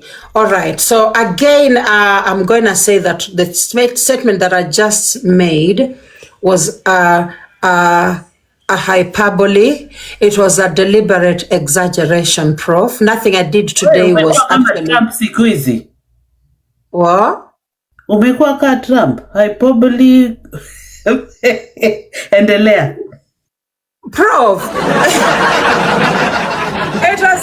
It was said in jest. It was a deliberate exaggeration. Like literally, nilikuwa nataka kusema hivi ya kwamba mimi hata kama nina campaign natafuta kura, ukinikujia kivingine nitakukujia kivingine. But it has nothing to do with my political journey, my campaign, whatever. None of that. I was just being like, I was not being... And I get that. But the reason why I'm engaging you in this conversation, hyperbole or whatever it is that you're doing, is it a plus towards where you need to go, or is it going to take away from where you need to go? Right. That's what I'm asking. Okay. All right. So the only thing that's going to help my political journey, number one, is focus. That's obvious, goes without say, focus. And also, an infrastructure, which is the thing that we are building right now, and we have to build it very, very quickly. The good thing, Prof, is that I have my personal person is extremely smart. So hizi vitu wanga ananisaidia nazo zinajengeka haraka sana. You understand? So that's what we are working on right now, building an infrastructure and coming up with a concrete plan on the kind of people we need in our team. Remember, I need to have a staff, number one, a staff. That is our first step. And then second of all, I need people that I'm going to work with within the county. All right. And basically, and of course, the budget, thank God, we've kind of figured out where we're getting this money from. We also happen to have a selection of vehicles that we can use. We've got everything from a Range Rover to every vehicle, from a V8 to kuna hizi magari zote. Thank God I did not need to. Ngoja niseme kitu hapo kwa vehicles. Yeah. It's important to have the vehicles. And you also have to have the money. Okay, I was about to say dollars. The money for repairs. Uliona vile magari ziliingia huko Homa Bay and the damage and whatever it is that happens. So you have to make sure that budget on vehicles is really expensive. Yes, absolutely. And that is the bad thing. Yeah, ndio mbaya ya kurent hizi magari, because hiyo damage ukiturudisha kwa rental, unajua ni wewe wanga unalipa hiyo yote. The other one thing that I've heard you say is infrastructure. And let me tell you, there are so many good candidates or so many good ideas that come up and everybody is, hapa ndio tuko. And then the thing that fails them is infrastructure. And infrastructure comes in terms of one political party, whether we want to accept or not. Politics, especially Kenya Sai political party, who are you running with? Do they have the financial muscles? Do they have the technical infrastructure right now? When you come to mass texting, unajua Obama won his initial elections because of the grassroots reach that they had, the $5 donations. So infrastructure is not just security cars. And whatever it is. Yes, it is communication. Up to and including ukifika kwa ballot, your agents hapo kwa station. I know. That is something that maybe people don't really think about. So we could be all excited about your run for whatever position that you're running, but with no infrastructure, the night before the elections, your fortunes change 100%. Absolutely. 100%. Okay. Yes. So infrastructure, and I was having this conversation on Saint's platform the other day. And Don King came and started talking about blah, blah, blah. And I just sat there and I said, guy, really? Because remember the first Sabasaba, you may or may not have been aware of the first Sabasaba, God knows when. We were caught in the mayhem downtown Nairobi. Those days, there were no cell phones, there was no text message, there was no social media, there was no shit. 2002? And if 2002 was the other day, I was already here. Oh God! In the 90s. Jaramogi Oginga Odinga, the first. And that is 92. That must have been 92. The first huge Kamukunji. Why do we have Sabasaba right now? Okay. So there's usually this euphoria, but then infrastructure, and then of course the sitting government. I'm going to say that now, but it is what it is. But people forget to factor in all these things, and we get carried by this wave. 2002 was the unbogable moment. I remember the unbogable moment. So we have to really, really think through. So you have to really be strategic. 1990. I've done a quick Google search. Thank you, Prof. 1990. I was in primary school. Yes, I am. Yes, the first big Sabasaba. Yeah. And these waves come and go. Yeah. So there are people who sit here and say, oh, Gen Z, okay, Gen Z happened, 2024, finance bill, blah, blah, blah, where we are at now. We cannot forget that euphoria doesn't take the day. Yes. Why am I saying all this? As you're doing what you're doing, and even here on TikTok, branding and who the DJ is and what she stands for is very important. Absolutely, yes. And I'm going to leave it at that, and we can talk about this a little bit more on another day. Yeah, but then if I want you to think strategically at this point, because there is really no time. I know, there's no time. Yes. After saizi, Prof, that is pretty much what my partner and I are talking about all the time. Like, we literally have no time, and we have to build an entire infrastructure from scratch. We literally recognize the kind of people we need. Mind you, the first strategist who talked to me in 2023 told me that as much as you need bloggers, there are other people whom you also need. I will not say who they are right now because, again, it's a little controversial, but there is another group of people that are so important. So this person gave me all the little bits of people that are required to run a successful campaign. You understand? So all these things we were talking out with my partner today, tunasema, now we have to start. We need websites. We need a lot of things. And she was telling me about, of course, the t-shirts and the umbrellas for market women, all these things are required. And we cannot actually even start printing t-shirts before we actually know what our strategy is going to be like, how we're going to cover the entire landscape, how far we are going. Are we remaining within the constituency, or are we going beyond the constituency into the entire county? There are many, many things to think about at the moment, and also thinking about our competition, the current sitting person, what have they not done, and what can we run with that they have actually kind of. I like that you brought that in, the sitting person, the incumbent, because if you're going to be wasting your time, not wasting your time, spending your time chasing every mosquito, fruit fly, house fly that passes across. So what I'm trying to say, know your why. I know what you're saying. I know what you're saying. I'm done. I have communicated so what I wanted to communicate, and I'm done. Wacha nirudi kazi. Asante. Asante Prof. Asante Professor. Aya, mmesikia? Hakuna kupigana na mafruit flies. Mafruit flies wabaki hapo kwa fruit. Okay? Alafu saa hizo niko hapo napigana na mafruit flies wenye hata hawaendi kusimama. Hawaende kuwa kwa ballot kwa sababu hata Jesus Christ, Professor amenikanyaga in just one sentence, ashanikanyaga shaenda. Umeona hivyo? Focusing on all the fruit flies. Mumeona hivyo? Na ameenda hivyo. Hakuna, lakini ni sawa Prof. I see you Prof. I see you. I see you.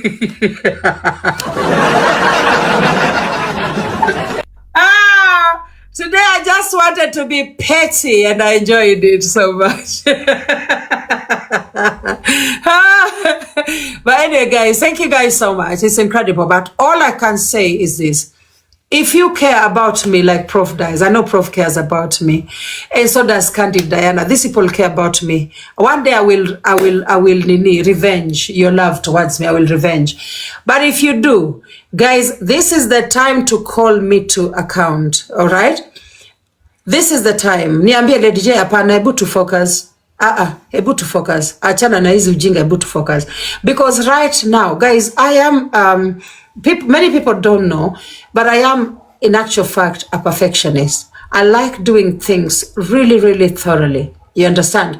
And I like doing things meticulously. My methods sometimes may be longer. You know, they may take more time because of the way that I organize myself. My brain, the way that it compartmentalizes stuff, it puts things into little compartments. You understand? It is so weird. I don't know whether it is the Gemini brain or it is just my brain. I don't get it. Okay. But so for that reason, I know that I do not have time before August of next year. I do not have time. So for that reason, I am going to be really, really focusing on what I need to do in order to win an election. Okay. And if I don't win, which I'm not going in not to win because I am such a big fighter. But if I do not win, I'm going to make sure I come out of there with a really, really good job. Okay. But all in all, I'm going in there with the aim of winning. And if you're going there as a winner, you have to work 10 times, even 20 times as hard as everybody else on that ballot. Lazima weke kazi ndani. Okay. And the good thing about being vying in Homa Bay, guys, is that is the place where hata nikishuka tu hivi Ndhiwa, hata mtu wa kuuza ndizi ananijua. Hata mtu wa kuuza ndizi, achana na watu wa boda. Au sasa madam, huyo ni madam. Madam huko wa Sigama, shule Sigama. Okay? So I'm associated with shule. Mnaelewa shule. Huyo madam wa shule Sigama. People recognize me for what I do in my community. So Ndhiwa is a really incredible place for me. Thank you so much, Prof. It's a really incredible place for me to be in. Okay, and I'm so grateful that I'm in Ndhiwa. So we are going to be doing a lot of things. Okay, so I can't say watch this space because there's something about me. I'm one person. If ukitaka kunijua, people quite don't understand me. Ukitaka kunielewa, if you want to understand my personality, I am one person who turned down every single interview that came when I established my adult schools. I established 5 adult learning centers in one go in the year 2014 and 2015. And soon after, around 2016-17, the work that I was doing up on the ground was so good that everybody wanted to interview me, from reporters. When you're a reporter at CNN, everybody wanted to give me for me to give them interviews. I turned all those interviews down because I believe in working before you talk about the work. Right now, if anyone comes to me and tells me, Lady J, I want to interview you over Jama Community Schools, I will take that very quickly, okay? And do the interview because I've now put in the work. I don't like talking about things instead of actually doing them. I'm more of a doer than a talker. You understand? And I'm also a perfectionist. I like doing things so well that when you come in and look at what I've done, you'll realize, oh my God, this is incredible. So that is why this campaign, Mungu lazima angenionekania. There's just a miracle that God did in my life that I cannot talk about much. But God did. Thank you so much, Prof. Develop your elevator speech. Let me take a screenshot. Performing in my life. God is performing incredible miracles in my life, and things are just falling into place in a way that I never thought they could. And I'm just super excited about next year, 2027. Like, I am going to have the race of my life. Literally, it's going to be incredible, guys. It's going to be incredible. All right. It's gonna be incredible. And I looked at the space that I'm gonna be inviting people in Ukondhiwa, and I was like, yes, I like this space. And I cannot wait to start having the many groups coming in and going, and also me going into the communities. Yeah. So thank you so much for watching the video to the end. Remember to like, share, comment, and if you have not subscribed, please make sure you subscribe and put on the notification bell so that you know every time I post a new video. So guys, thank you. I'm gonna see you on my next video. Bye.